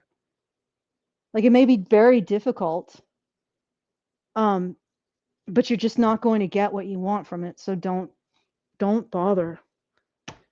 And if you want to be like, yeah, you're like, honestly, this is the funny thing is basically what he's saying is what we do, right? He's like, won't someone tell me, give me a break as a man? I'm like, yeah, well, that's what we do, dude. That's what people like us do. But you probably think of us as like, I don't know. The enemy of women. I wish you guys could help me without hating women so much. I mean, that's kind of what it is, though. Well, but that's the problem. That's what I would get. Okay, but you guys like, can you also just blame men a lot, and then sprinkle in a little bit of some nice words for me? Can you continue to give me my sense of specialness? No, we can't. No, you gotta let that go. You gotta accept that men are not the way feminists say they are. And that's the problem. Like, if we say that, like, Brian, if we say that, feminism is wrong, what does that translate to this man? You blame women. So how can you actually say to a man like this, everything you've been told about men is wrong? Because that means you're blaming women, right? You're saying that feminism is wrong. That is blaming women. Because feminism is women somehow. And also, of course, he'll probably get bothered by me because I blame women and nobody can stop me. Try it, you know? But beyond that, if he wants somebody to say, hey, you're fun, like you're honestly, dude, your masculinity is probably the best part about you. So maybe you should work on it a bit more, like, or at least accepting it. I don't want to say work on it, but like, I don't mean work on it as in I'm judging it, but work on not seeing it as bad. Does that make sense? Right? So but if you want that, you're going to have to step out of the paradigm. You're going to have to step out of it. But that's what's really funny is this guy is literally saying, where's Honey Badger Radio in my life? Well, we're right here. Come listen to us. Yep. You know, you'll actually get the opinion of a woman who thinks men are sort of good, cool, awesome. You know, and the masculinity is a good force in the world. And that and when I say that, I'm not even saying that because I'm like, oh, I just want to flatter men or I'm a pick me. It's like I say that from first principles. How could something have evolved and stabilizes half the human race if it didn't confer an evolutionary benefit to the survival of the species? Like, that doesn't even make sense that that would happen. So therefore, from first principles, there must be some substantial good to masculinity in men. There you go. I don't even have to be like, I don't know what feminists think, you know, motivates women like me. Being a pick me, I guess. I've never really understood what pick me means. But anyway, I just do it from first principles. It wouldn't make sense for men to have evolved and maintain themselves as half the human race if there wasn't a Yeah. substantial benefit to their existence. There you go, first principles. Okay, shall we All read her right. So that's response? the end of the article. Yeah. What do you want to? I got like a half hour. What do you want to do now? Read her response. Or which one is it? A very unexpected lesson from a very hot man. No. So you I don't think you're she one of the wants- good men? Yes. I'm All pretty right, sure let he me read says this that super well, chat right? first because it's big and it's blocking the screen. So Great Indoors gave us $5 and said there has been a mathematical puzzle proposed in 1637 by French mathematician Pierre de Fermat, known as Fermat's last theorem, that famously lasted as an unsolved puzzle for over 350 years. It was finally solved back in 1993 by Andrew Wiles, who dedicated 7 years of his professional life to this theorem. I linked Allison to a short video of him being interviewed and indicated that stuff like this never is recognized as peak masculinity, but it is. This kind of singular dedicated focus on a problem or project is very much a quality almost uniquely found in and cultivated by men. These kind of qualities are being swept under the rug and being replaced by a two-dimensional Playboy-esque masculinity because this is the only thing women select for, and then complain about it in endless articles and blog posts. Hopefully, by ignoring most of today's women, men can rekindle that third dimension, sort of speak. Okay, Yeah, it's I'm absolutely gonna masculine to do that. indeed. Like, obsessive focus on drilling down in one spot is definitely a masculine thing. Thus all those TikToks of men and boys digging holes in the beach and women being confused by it. Or finding Yeah. the perfect stick. Yes. All right. All Okay. right. Can actually Nova before we fan, continue, wait. oh, Nova fan 21 gave us $1 and says, and on top of the entire situation, take a glance at it and imagine the next feminist response is, see how the patriarchy radicalizes men instead of listening to the feminist message? Well, maybe that's what this response article is going to be. Okay, go ahead, Allison. all right. Well, I just wanted to do a summary of my analysis of the modalities here. So, what is his cognition for? Not for survival operation, not for solving a material problem, not for defeating an antagonist. It's for figuring out where he stands in the social lattice. Ooh, we got another term, social lattice. Basically, the social web. Am I a creep? Am I the problem? Who do they think I am? What do I represent in the room? The Hemingway shotgun passage closes with a fantasy of his own funeral. Flowers, video compilation, the kind of guy you'd want her daughter to marry. That's the post-death recognition fantasy as pure relational topology. He's envying his own corrected position in the web after he's gone. Geometry. He sits within the lattice, not outside, building a causal model. Who in the room is questioning my intentions in solo existence? Lumped in with the worst of the worst. It's in a writing and outline, so it must be true. I am the problem. Every formulation is positional. He's locating himself relative to others' readings. The gym could be replaced with a library. The bar could be replaced. Being ghosted at a restaurant could be replaced by ghosted at a bar. Malta could be replaced by any expat location. The gap between his performed warmth and his actual depression. So the Turkish friend's accent is local color, not low-bearing. The gap between his performed warmth and his actual depression is the low-bearing element, and that's a surface depth relational structure. So in other words, he's decoding that his Turkish friend is not happy, he's actually depressed. The bedroom passage isn't load bearing on the physical sequence, it's load bearing on what he represented to her, that person, versus what the articles say he represents.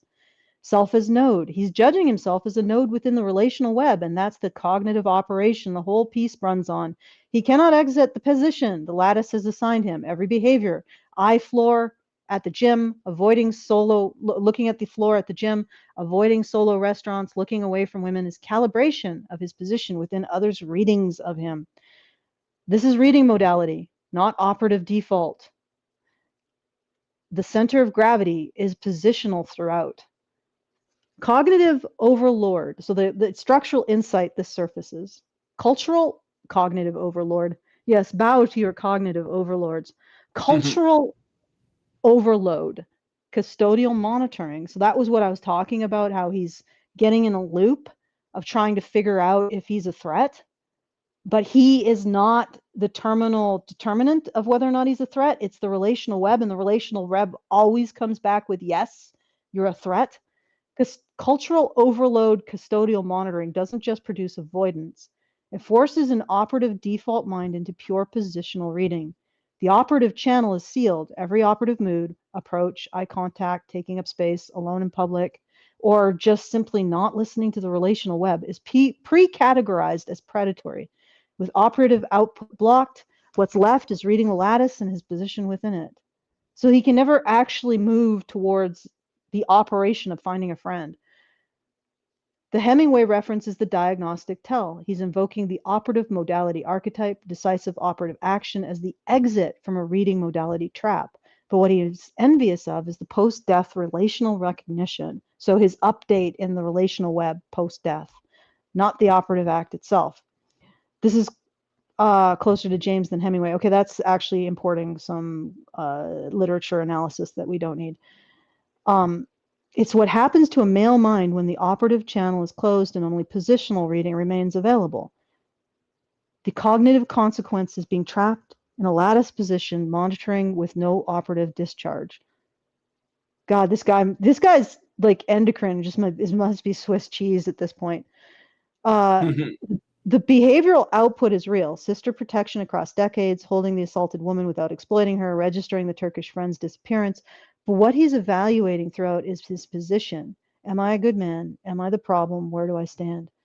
You know, if he was able to look at his life operatively, he would say, you know, my concern over or trying to figure out where the Turkish man disappeared to, the fact that he extended himself to comfort this woman who I don't know why she would just bring someone else, some random stranger, into her own sexual therapy session.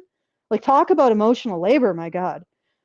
His protection of his sisters, all of these things would suggest that he is a decent person or a decent man. But he can never come to that conclusion because his own opinion of himself is suspect. He's evaluating it through his position in the relational web. Am I a good man? Am I the problem? Where do I stand? The moral content is genuine and the deliverable acts are present, but the processing channel is positional. Okay.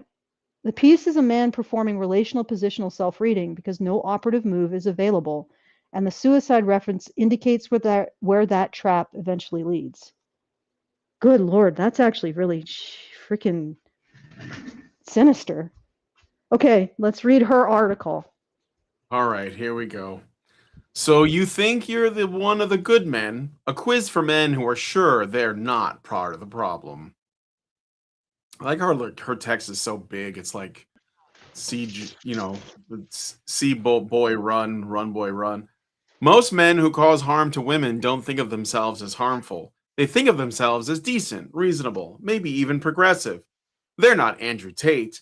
They've never hit a woman. They respect their mothers. That's exactly the problem. I read a story this week written by Grayson Ferguson because I found the title intriguing. I'm a man and I'm the problem. The world says I'm the problem. Maybe they're right. I know it was meant to be provocative, but when I added it to my read list, I thought, wow, finally a man writing about his personal accountability in creating a world hostile to women. Okay. Did you see how? Did you see? Yeah, she totally right off like. the bat, Yeah, go ahead. Go ahead. No, you go ahead, and then I will. No, I was just gonna say she doesn't realize that her reaction is literally what he was writing about. Like it's literally why he feels that way. Is her Mhm. and her reaction demonstrates why he shouldn't give them Yes. that. But go Yeah, ahead. don't give him. What you need, my dear sir, is some honey badger radio, some badger in your life. That's what you need, not this woman. But this woman is probably what you continue to seek out, because you are basically in an abusive loop, and she is the abuser. You're constantly seeking her approval. She's never going to give it. She's just enjoying your supplication to seeking her approval. But right off the bat, do you see what she did? She Yes. pre-excluded any operative test of whether or not you're a decent man. And she said, that's the problem. So in her mind, the problem is men who don't beat their wives, men who don't rape women, men who don't don't sex traffic children. These are the problems. That's the problem. And the problem is that these men look at the things that they don't do, or even the things that they do, like saving people from burning buildings, prosecuting the men who take advantage of a woman who's been drugged, right? Okay? Making sure that lesbians don't kill each other. Right? These men exist and they do this work, and they are the problem. Do you see how they did? Because they are deciding based on their own actions whether or not they're bad or good. Right? She's saying men shouldn't have that right to look at their actions, to contend against the world and contend against genuine bad men, and conclude that, maybe if they're not doing the things that bad men do to women, they are not bad men. And furthermore, if they are preventing or punishing men for doing the bad things that men do to women, they are good, in fact, good men. So they are basing their judgment of themselves on their actions in the world. And she is having none of that. And what is astounding to me is nobody actually stops. They just listen to what this woman says and think, oh, that must, that must make sense on some level. But just think about what she's just said. Guys, if you don't rape women, you're the problem. If you don't beat women, you're the problem. If you don't sexually traffic girls, you're the problem. If you actually defend girls and women against men who do this stuff, you're the problem. If you don't admit that you're the problem, right? If you don't recognize that you are identical to the men who do these things. So It doesn't matter if you stop. What matters, where we're situating goodness, is if you admit that you are identical to the men who do this stuff. Right? What group of men would this kind of framework of goodness appeal to? I can tell you, sociopaths.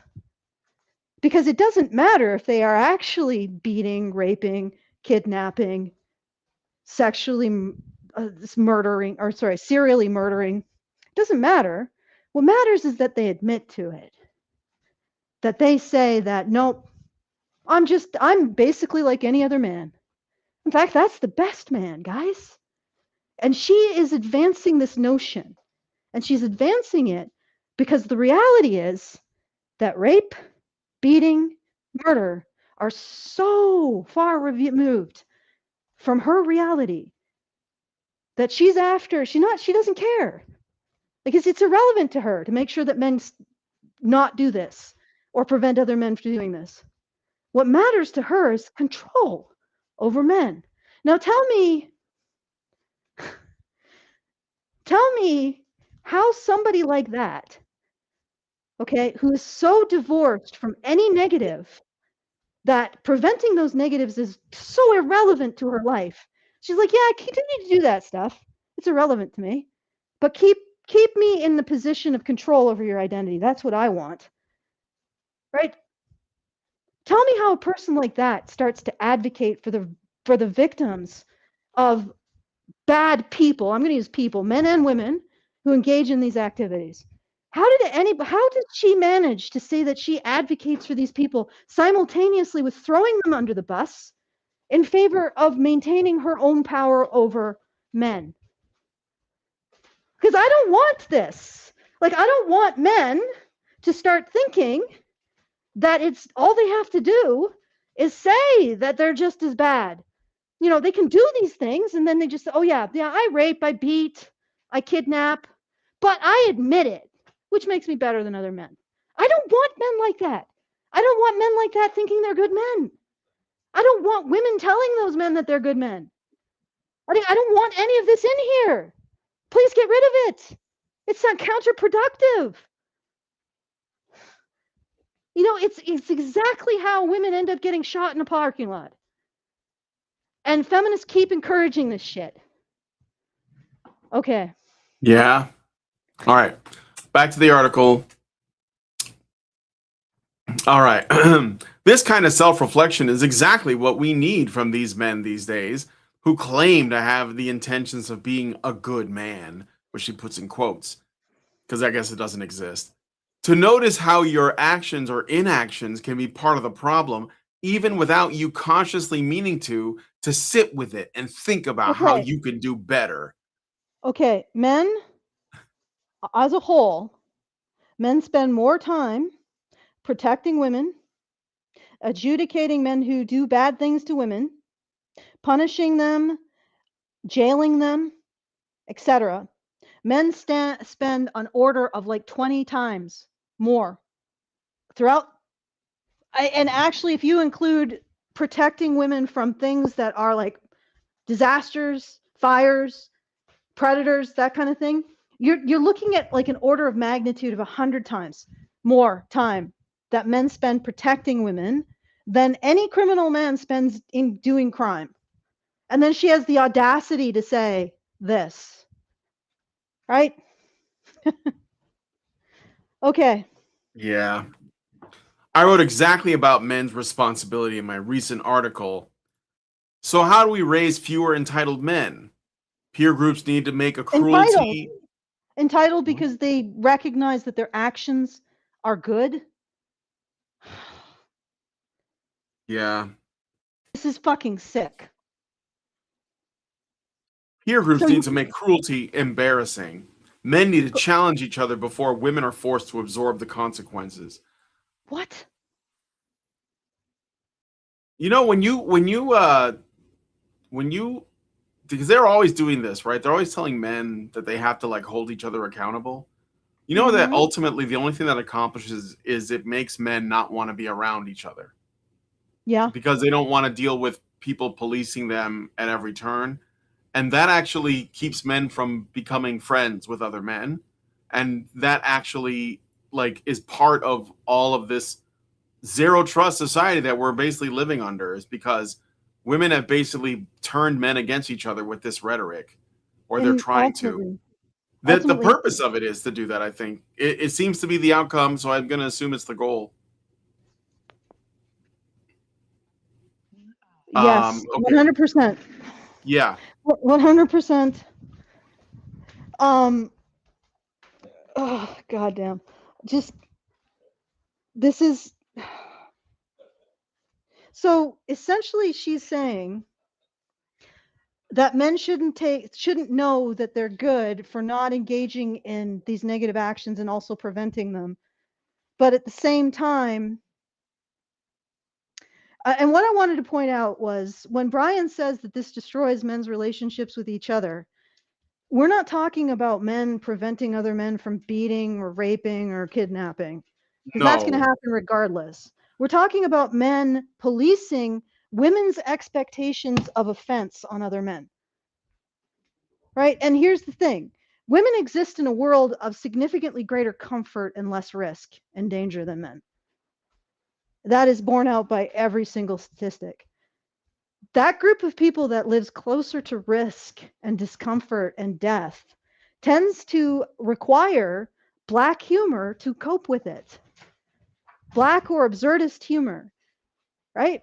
And then I actually have a study, was put through by Hannah, that shows that people who engage in Black humor actually are more emotionally stable because it helps them manage extreme stressors. Okay? So men have a type of humor that helps them cope with their reality. And women find that sense of humor offensive because they don't need to cope with the same things, and they don't understand the relational signaling of absurdist black humor. They're very shallow thinkers, so they think that you're basically signaling that you want to do these things Yeah. or that you're callous towards these They things. take you literally, but not Yeah, they seriously. take you literally, but not seriously. So it's like, that's the kind of thing. That's one example of an intervention where women have constructed this connection between black humor that allows paramedics to continue to save women, allows policemen to continue to jail rapists, allows firemen to continue to haul women out of freaking buildings, allows the entire infrastructure of men to do their work and protect and provide for women. And they look at the coping skills of these men and they call them offensive. And then they encourage men to police them, which destroys the relationship between men, like Brian is saying. So we're not talking about men policing genuinely criminal or evil men, because that's going to happen regardless. Every single society does that. Yeah, by we the already way. have them. They're called police. Yes, But and the thing is, men who are prone men who are or who want to assault, kidnap, or rape, their friends probably want that too. So they're not going to call them out on it. I'm not friends with guys like that. I don't know if you guys are. So yeah. So what does it act? It doesn't actually accomplish what these women claim it'll accomplish, because men want it. who are criminal do not generally associate with men who are not, and men who are not criminal don't associate with men who are, or at least criminal enough that they're going to, like, go out and just be like just doing crazy shit out in the streets. Usually the men that do that, they have every intention of doing that, and they're not going to police each other on it. So that this is kind of the only thing that this actually does in the real world is, like I was saying, it creates unnecessary antagonism between men, like normal men. Because if a guy is like, if a guy hits on somebody, let's say hits on a girl in a context that makes sense, like a bar, and the other guy polices him according to these, according to what this woman wants, that's going to harm their relationship, because what it assumes a lot of really, like, nefarious intentions on the guy that did the flirting. So the other guy's like, you can't be, man, what are you, some kind of sexist? Like that, whatever it is, it doesn't matter. Like, you are damaging the friendship because you're telling that guy you don't trust him, but you're friends. So, like, what's the point of that if it isn't to just tear men apart from each other? And what does that do? Well, it weakens society. It weakens the fabric of our society if you tear men apart from each other. 100%. Yeah. And I want to point out that she was very clear at the beginning that it's not about men doing or not doing these things. It's not about men. Well, it is. It's about men taking an identity from the operative reality of their own actions. Do I do these things? No. Do I prevent these things? Yes. That makes me a good man. Right? Based on actions taken in reality, whether or not this guy is good. That's where it sits. That's where the exercise sits. And what she's saying is that doesn't matter. So right off the bat, she's saying that she doesn't care about whether or not men rape or bait or kidnap. What she cares about is whether or not men take a sense of their goodness or badness from their position in the relational web. She cares about men doing as women do. So she wants men to police other men to also regard themselves as a position in the relational web, and to regard their goodness and badness in terms of that position in the thing that women control. So women will ultimately have control over whether or not men regard themselves as good or bad. So you can't, as a man, you can't look at your actions and say, hey, I'm doing good, or that guy's being bad. You can't do that. You can only be anointed good or bad by the relational web. That's what she's saying. And men need to police this behavior in other men. So they need to police the idea that men take an identity from their actions in the greater world and switch that to taking identity from their position in the relational web, which, by the way, women always control and men are always subordinate in. That's what she's doing. She doesn't care. None of this has anything to do with stopping rape, stopping murder, stopping kidnapping, stopping whatever. None of it. It's irrelevant. Everything has to do with men being subordinate in the relational web to her opinion of them. Yeah. Okay. All right. Men need to challenge each other before women are forced to absorb the consequences. The goal is to produce men who can notice their impact, men who can hear no without collapsing in a rage, men who can experience loneliness without turning women into a public utility. So just be lonely, you asshole. Men who can feel shame without outsourcing it, men who can participate in love without expecting service. I'm not the worst is not the same as being good. It's a minimum, and a lot of behavior. This is her quiz, I guess. And a lot of behavior that makes women's lives smaller, more exhausting, and less safe sits well above that bar, performed daily by men who would genuinely be offended to be called part of the problem. Back to Grayson's piece. I was excited to read it and post a positive, supportive reply encouraging this kind of taking accountability as men. You can imagine how disappointed, but rather not surprised I was to find out what this piece actually was. You know, it was a bait and switch. Okay, let me be honest to this woman. Rape and murder is extremely rare behavior, so most men can't really triangulate themselves based on what they're doing in terms of rape and murder. And what I mean by that is most men are not going to be in a position to stop one or punish one or prevent one or do anything about it. Because, most men, what they do to help, be good, they provide for their family. Okay? That's what they do to be good. They build, they maintain. That's the things that they do. So demanding that men relate themselves in terms of a very rare behavior that incidentally women most likely engage in just as much, not murder, but rape. That's it's a bit of a tall order. It's like, you're not a good, I don't know, Pokemon trainer unless you get the rarest Pokemon there is. Okay, sir, is this the kind of behavior? No. You okay, buds? Yeah. Hey, you. What? Okay, sorry, my dog chased my cat. Okay. So I don't know, he's just in the mood. It's because it's rainy. Fair enough. Okay. So he hasn't been able to get out as much. The cat is fine. He just jumped up in a window. I can't actually tell if this is them playing or I assume that the cat is not too upset because there was no screeching. But anyway, I just wanted to make sure that nothing untoward was happening. Okay, Sure. so all right, so where were we? I'm now completely distracted. Let's just keep reading. All right. It was a bait and switch. This is what the emotional arc of the story has been the whole time. Why am I being made to feel bad when I'm one of the good ones?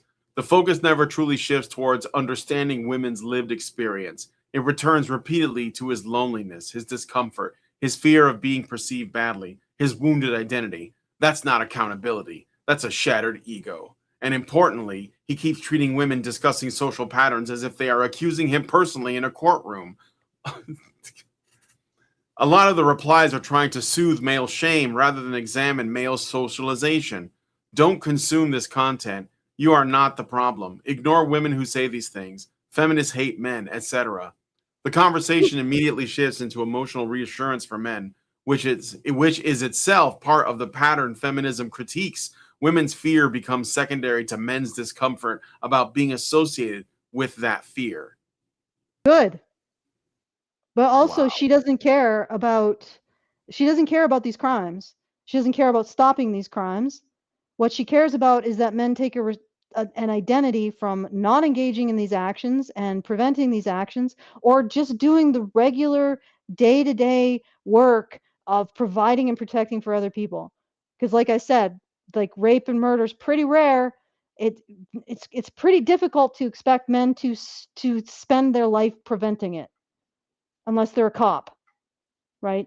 Usually men will choose to have that role. So outside of that, they're just going to be doing the regular day-to-day work of protecting and providing for their families. And that's not what this is about. But she appropriates it as if it is, while saying in her first lines that this is not what it's about. It's not about actually preventing rape. It's not about actually preventing beatings or kidnapping. That's not what it's about. It's about men taking an identity from not doing those actions or preventing those actions or doing other actions that are protecting and providing. That's what she's after. Yeah. And it has and the outrageous thing is that she's saying that they need to pay attention to the fact that women are in pain because of rape and murder and kidnapping, right? Why do you think men prevent these things or don't do those things? Because they're paying attention to the pain they cause women, right? That's where that comes from. So when a man takes an action not to do these things, it's because he's paying attention to the pain it will cause. And now she's saying that somehow, men making these decisions not to do these things because they are aware of the pain that they will cause is not the thing that it is the thing. No. Men need to pay attention to the lived experience of women in some other context that doesn't relate to not doing these things or protecting women from these things, or they're not paying attention. Do you see what I'm saying? They're not paying attention to women's pain, even though their operative choices indicate that they are. Yeah, Okay. their concern is based on the fact that they are aware that they might be making women upset, and it upsets them. So, yes, but in a way that's verifiable. Like you don't engage in these actions because you might hurt someone. That means you're aware of their fear and pain. That's what's stopping you. Right? So these men are saying, I don't engage in these actions. I'm aware of women's pain and fear. I prevent these actions, right? But that's not good enough.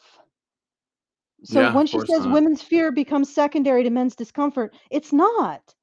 These men are saying, my actions reflect concern about women's fear and pain. I don't want to be characterized as the same as men who don't have any concern for women's fear and pain. And then men who do that are cast as not caring about women's fear and pain. Has nothing to do with the actual actions. It has everything to do with forcing compliance. It's a power move. She's flexing. She's saying, oh, that hoop isn't good enough, guys. You now have to listen to me and what I think about your identity in the relational web. Otherwise, I am withholding you actually caring about women's pain and fear. That's what she's doing. She's just basically training and extorting compliance. And it's ridiculous to say that this is a situation where women's fear becomes secondary to men's discomfort, because literally the men are saying, I put women's fear first. I put women's fear and pain first. I am making decisions based on that. I'm putting it first. I would like an acknowledgement I am not the same as men who don't do that. What a bunch of freaking bullshit. Absolutely. Okay. All right. Yeah, I'm kind of running out of time here. Okay. So I don't know if we're gonna get to the other article, but let's keep going.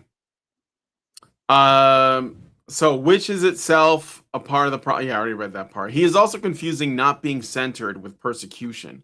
Historically, men were socially centered by default. They still are. But now women publicly discuss topics that were always there but never talked about: bad dates, coercion, harassment, vigilance, exhaustion, and emotional labor. Some men experience this shift as hostility because they are no longer automatically granted interpretive innocence. Not being automatically trusted feels to some men like being attacked, but loss of automatic comfort is not oppression. Gosh, like that's the competition. I did get some paid things too. I should read out really quick. This is just like really upsetting me. Mr. Newbed gives us $5 super chat and says, "Chow for chat for cat chaos." I don't know if that was Mm, cat chaos. Was that cat chaos or dog I think it was chaos? more dog chaos. Okay. NovaFan21 gives us $1 and said, "And the most infuriating part of that article is imagine her reacting to a man that does exactly what she wants and demands enough talk. Now actually do the right thing instead of talking about it." And then official reverse traditionalism channel on YouTube gives us $5 and says, last one tonight. Allison, do you or John have something that can accept composite video for the NES? Composite is the yellow cable. I don't know. She doesn't know. I don't know. Okay, can we let's just get back to the article. Let's go as fast because I think that the hot guy, I've looked at it, is freaking hilarious in conjunction with Okay. these ones. If there is any way we can get to it, we should. All right. But Well, I think I know where this is going, but I'll just read a bit more of this. There is a real loneliness. He just frames it in a distorted way. There is something real underneath the article: male isolation, emotional suppression, lack of deep friendship, shame around vulnerability, identity collapse around dating failure, algorithmic rage content, and confusion about changing gender expectations. I don't discount those things that many men experience these days. But instead of interrogating masculinity itself, many men externalize the discomfort into society hates men, feminism blames all men, women think I'm a creep for existing. That framing protects the just ego from a harder question: what forms of masculinity, entitlement, emotional dependency, socialization, or fragility are contributing to this crisis? So okay, basically, stop being a man, is what well, she's yeah, saying. just live in a constant state of struggle session with yourself. But also she just said that you are blaming men. All of these that they were that by talking about these topics publicly, you are blaming men. And then, but what you don't like is recognizing that you're blaming men and saying it's a negative. And yes, you blame all men. Feminism absolutely situates the source of female oppression in heterosexuality, which is precisely the Lilith move, right? The relationship between men and women is not a fundamental biological truth, or even, like, if you want to look at it from a religious lens, a source of basically divinity. It is a status competition between men and women. That's what feminism does. But what you're doing is, when people who say that and point it out and say that's a negative, that's the problem. You're not actually arguing that feminism does this. You're arguing that we can't establish it as negative. We don't have the right to give it a moral valence that's negative. And essentially all that she is doing here is saying that he cannot look at what he does to determine whether or not he's a good or bad man. He has to look at how women view him from the relational web. Women have to control his identity. That's what all this is about. This is the behavior of an abuser, a bully. And it doesn't matter the specific mouth noises she's making. What she's saying is, your identity as a man needs to be subordinate to me. And I'm going to keep extracting from it. Because the other operation here is that if she doesn't extract from men, she has to take responsibility for her own life. She can't keep terminating agency in men. She has to terminate agency in herself, which is pretty tiring. Because you notice how that works? Is that Yeah. she always terminates the problem outside of herself. She never terminates it inside herself. And the moment that men say, no, that's not who I am, and they stop listening to her and they stop providing her with a whipping boy, she can't do that anymore. She has to start recognizing that maybe she's part of the problem. And that, you know how she just reversed everything there? It's actually men who are entitled. Okay, I'm going to tell you something. There has never been a society in which the people doing the oppressing were the ones who are expected to subordinate themselves to the tongue lashing of the oppressee. Never been.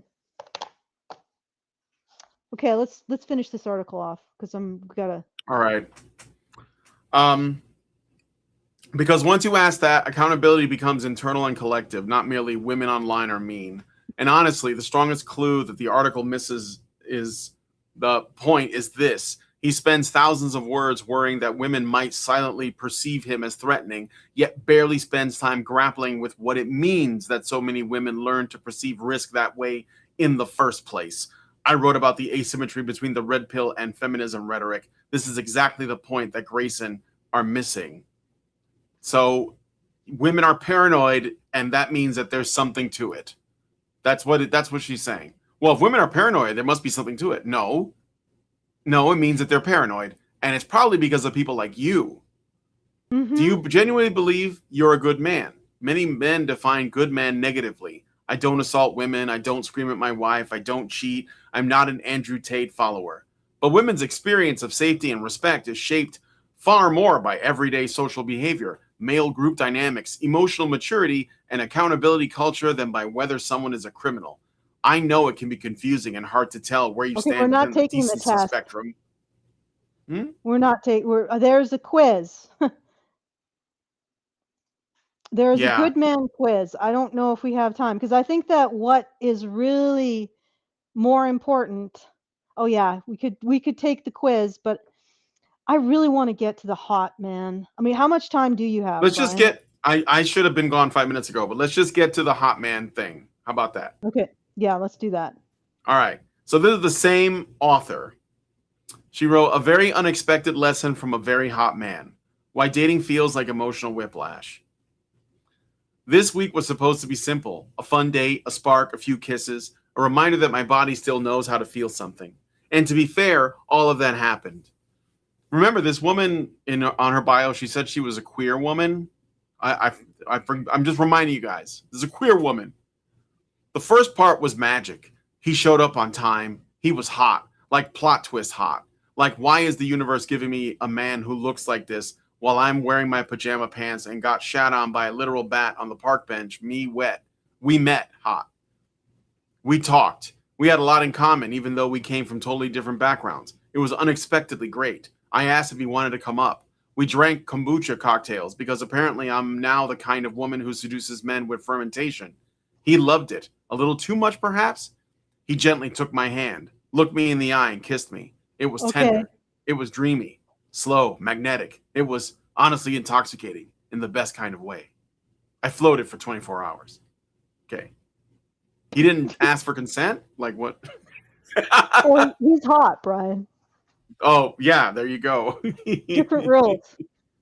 You see, men, the patriarchy isn't men who are hot. It's other men. Yeah. Okay, keep going. All right. The next few days, we went into a full texting mode. We shared food pictures and voice messages about our day's events, kiss emojis, and planned to meet again a few days later. We were both still buzzing from the excitement. Cute, right? 4 days later, he came again. No, it wasn't. I was excited, but also nervous. Could barely eat anything. It rarely happens. When I saw him at the door, my heart fluttered. We couldn't keep our hands off each other, but not in a moving too fast kind of way. I opened up about my preventative mastectomy and the scars. What? He handled it calmly, quietly, respectfully. We were intimate, not dreamy like date one, but grounded, connected, and pretty much sober. Different energy, still felt meaningful. He left sweetly. We kissed a million times at the door. He asked when we should meet again. We tentatively picked a few options for next week. And then, the day after. Okay. All right. So basically, she got love bombed by, if she's lucky, a guy who isn't a narcissist or a sociopath, but just is sort of prolactin dominant and just is very promiscuous. but he's not going to come back. He got what he Yeah. wanted. And that's the funny thing. No red flags. He is She probably instantly, planned their whole life on that second yeah. date. Like, here's what we're gonna Oh, no do. doubt. No doubt. And she figured the fact that he tapped her was an indication of further interest. I'm like, nope. He got what he wanted. Extract and eject. And like, I'm not a person who's going to say that he manipulated her or he abused her in any way. She just got sex with a guy who's probably significantly more physically attractive than she is. But yeah, that whole behavioral sequence, being extremely charming, warm, open, taking interest in her interests, all of that Yeah. stuff, those are actually red flags. Those are well, I mean, I guess you could get a very, very extroverted man, but usually not that extroverted, not that precisely calibrated to extract what he wants from you, right? Like, usually first dates are going to be necessarily a little bit awkward because you're just sort of feeling each other out, you know? Yeah. You're like two voles in a field and you don't know what you're going to do. Like, are you safe? There's always an element to stranger danger with anybody who isn't a predator. Like, a predator doesn't consider you dangerous because he's not offering anything. But anyway, but I just like how, let's keep going. Let's finish it up because I know you're The day getting very after, sweet. I woke up activated. My sleep was broken. My anxiety was high. I didn't know what to do with myself. I checked my phone too much. He texted, but not in the way that I expected. He said he'd be too busy this week. There was some role shifts in his work, and he said he had to stay longer hours. Then he didn't respond to my follow-up, and it's been a full 24 hours. Nothing terrible happened, nothing dramatic, nothing ghosting level. But my entire brain went, oh, cool, we're doing that. The shift was enough to flip a switch inside me. The is he still interested switch. The did intimacy change things switch. The did I misread this whole thing switch. Suddenly, the Relational web. experience transformed from a beautiful night to an emotional whiplash. Why it Okay. hit me. Oh, I'm sorry. What? No, go ahead. Why it hit me hard. Dating after divorce, single parenting, surgery, trauma, war, exhaustion, and a life rebuild is not the same as dating at 25 with infinite bandwidth. When I get close to someone, the stakes feel higher.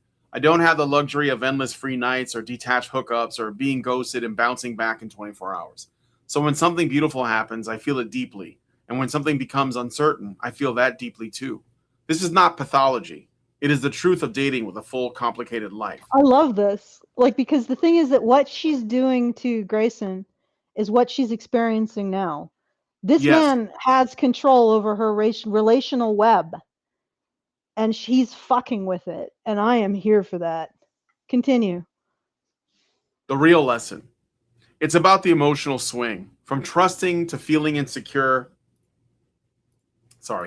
From grounded to spiraling, from feeling seen and connected to feeling abandoned. And the swing isn't about the man. It never is. Really? It is about my nervous system trying to protect me from disappointment I've lived through before. My mind says, stay curious. My body says, brace for impact. There is no villain here. Just chemistry colliding with fear that hasn't been fully metabolized yet. For some reason, the hot man makes her suddenly Really, really charitable. really charitable, but also take agency over her life. And this is something I noticed with other women. Like the Hannah Cox, I did a response to Hannah Cox once, and there was this woman, and I've talked about this before.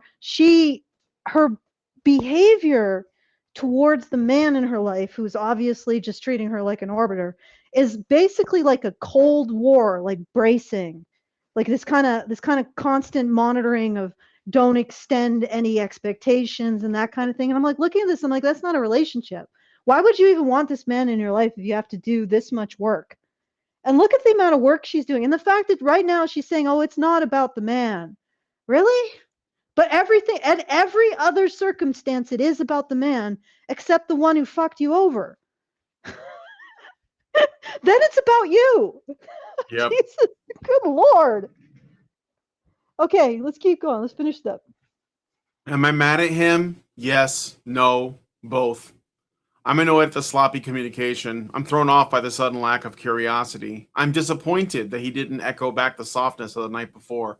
But I'm also aware he didn't promise anything. He didn't lie. He didn't manipulate. He didn't disappear completely. He didn't treat me badly. He just did what people do when they're not sure or overwhelmed or busy. He drifted slightly, not out of malice, out of humaneness, and my system reacted like it was a 10 out of 10 threat because my system is tired. Did he ever message her back? I don't know. This just keeps going. Holy shit. Um So what am I taking from this? Not shame, not regret, not I shouldn't have slept with him. This is what I'm taking. One, my body tells me the truth faster than my brain. Emotionally overloaded plus PMSing plus sleep disturbed equals anxiety explosion. Not a moral failure, a chemical one. Two, intimacy without curiosity feels emotionally lopsided. I noticed this early on, but tried to not to read too much into it. Yet it is something to note. He was tender with me, but not so curious about me. And for me, curiosity equals safety. Three, I don't have the emotional resources for men who leave me hanging. Not after 2 intimate nights, not after being open about my scars, not after letting them into my home. And I need connection, not ambiguity. And I'm allowed to want that. I'm allowed to expect it. I'm allowed to be disappointed when it's missing. So what now? Now I breathe. Now I let my system calm down. Now I remember that this is one experience, not a prophecy. Now I stay open, but not unprotected. Now I keep dating, but from my center, not from anxiousness. And if nothing else, I'm proud of myself for not shutting down. I felt something. I let myself feel something. I survived the swing. I'm still here. So deep. What a stupid. But my point is that the dude that did absolutely nothing to her except just express that he has social anxiety and he doesn't like being lumped in with rapists, and that's making his social anxiety worse, which 100% it would do, right? She goes into a lather to shit all over that man. And the dude who basically just hit it and quit it, she's like, oh, I need to take responsibility. I need to own myself. I'm like, wow. But also, like, do you not see the, and again, I don't think he exploited her. I agree. She's right. He didn't. But this is teaching women to tolerate this kind of behavior and just be okay with the behavior of men who are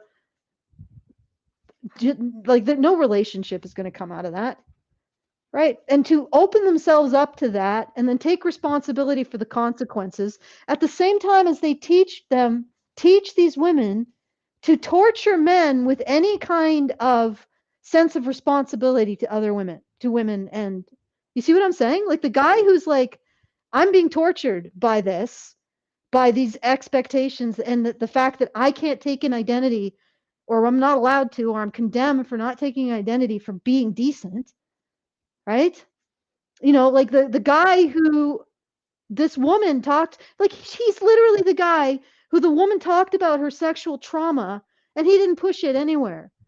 And then this woman who talks about her body trauma and he taps it and quits it. No, you know, and honestly, yes, she should have known. I don't think that he is condemnable on any kind of legal level, certainly. But, you know, it's, I don't know, like, somebody revealing that much about you and then you have sex with them and then just like ghost them after, or sorry, that much about themselves, about their insecurities, and then you ghost them after, that feels sort of a little sleazy, you know, a little callous. And she's teaching herself and other women to tolerate that kind of behavior. And that's really the kind of exploitative behavior, if you see it that way, that these women are actually going to encounter. It's really unlikely they're going to encounter anything criminal. And they're teaching each other to tolerate that and to condemn men who behave decently and just want it recognized. Do you see what I'm saying? Like, Yes. the guy she's shitting over behaved far more decently. He didn't push sex on the woman who was dealing. He didn't even condemn her. He was just like, yeah, I'm here if you need a sounding board. Like, you do this, like, you drag somebody into your sexual nonsense. Like, okay, no offense, but if you have problems because you've been raped, you shouldn't drag other people into it. Right? Those are your problems. You know, and it could be very traumatic for another person to have to deal with the behavior of someone who's going through that kind of trauma. And if she was a responsible person, she wouldn't just fling that out to anyone.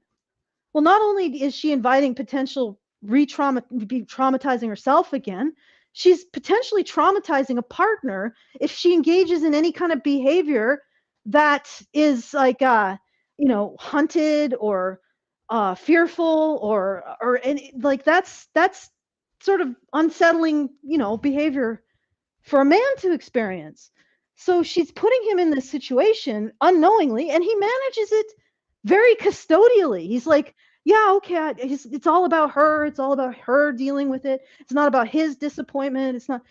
And so he's underneath all the feminism. The guy's probably pretty decent. And this woman is shitting all over him. Meanwhile, she gets tapped by probably a callous asshat. And she's like, oh, I need to learn.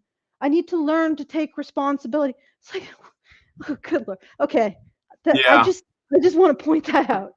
Of course, the difference is this is a very hot man. God damn. Yep. You should do like that meme with the hot guy saying hello, hi, nice ass, Susan. And then the fat. The other guys, hello, human resources. Yeah. Yeah, the hello, human resources meme, except it's patriarchy. It's like the hot dude is like, hi, I'm just going to hit you and quit you. And she's like, oh, you're sweet. And then the fat, unattractive man is like, I am going to take care of you. We want to go on a date. And she's like, hello, human resources, patriarchy. God damn.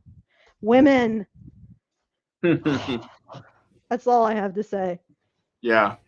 All right. Anything last that we need to address from the peoples, from the listeners? No super chats or anything like that. No, we're good on all that. So. All right. I will let you go. Thank you for belaboring this. Very much appreciated. For taking the time to completely complete this. The quiz is something else entirely, by the way, guys. All right. Yeah. So if at any point after the show you want to send a message, you can do so at feedthebadger.com/justthetip. We get the benefit of whatever tip you send, and you get the benefit of sending us a message in a place where we know it will stick and stay, and we can ponder it, and that YouTube doesn't decide whether or not it's suitable for human consumption. So that's feedthebadger.com/justthetip. BadgerNation.online if you want to read more about the things that we talk about and take part in the community. And I'll hand it back to you, Brian. Okay, well, if you guys like this video, please hit like, subscribe if you're not already subscribed. Hit the bell for notifications, leave us a comment, let us know what you guys think about what we talked about on the show today, and share the video because sharing is caring. Thank you guys so much for coming on this episode of Maintaining Frame, and we will talk to you guys in the next one. Men's rights activists are machines, dude. Okay? They are literal machines. They are talking point machines. They are impossible to fucking deal with, especially if you have like a couple dudes who have good memory on top of that too. Holy shit, you're fucked.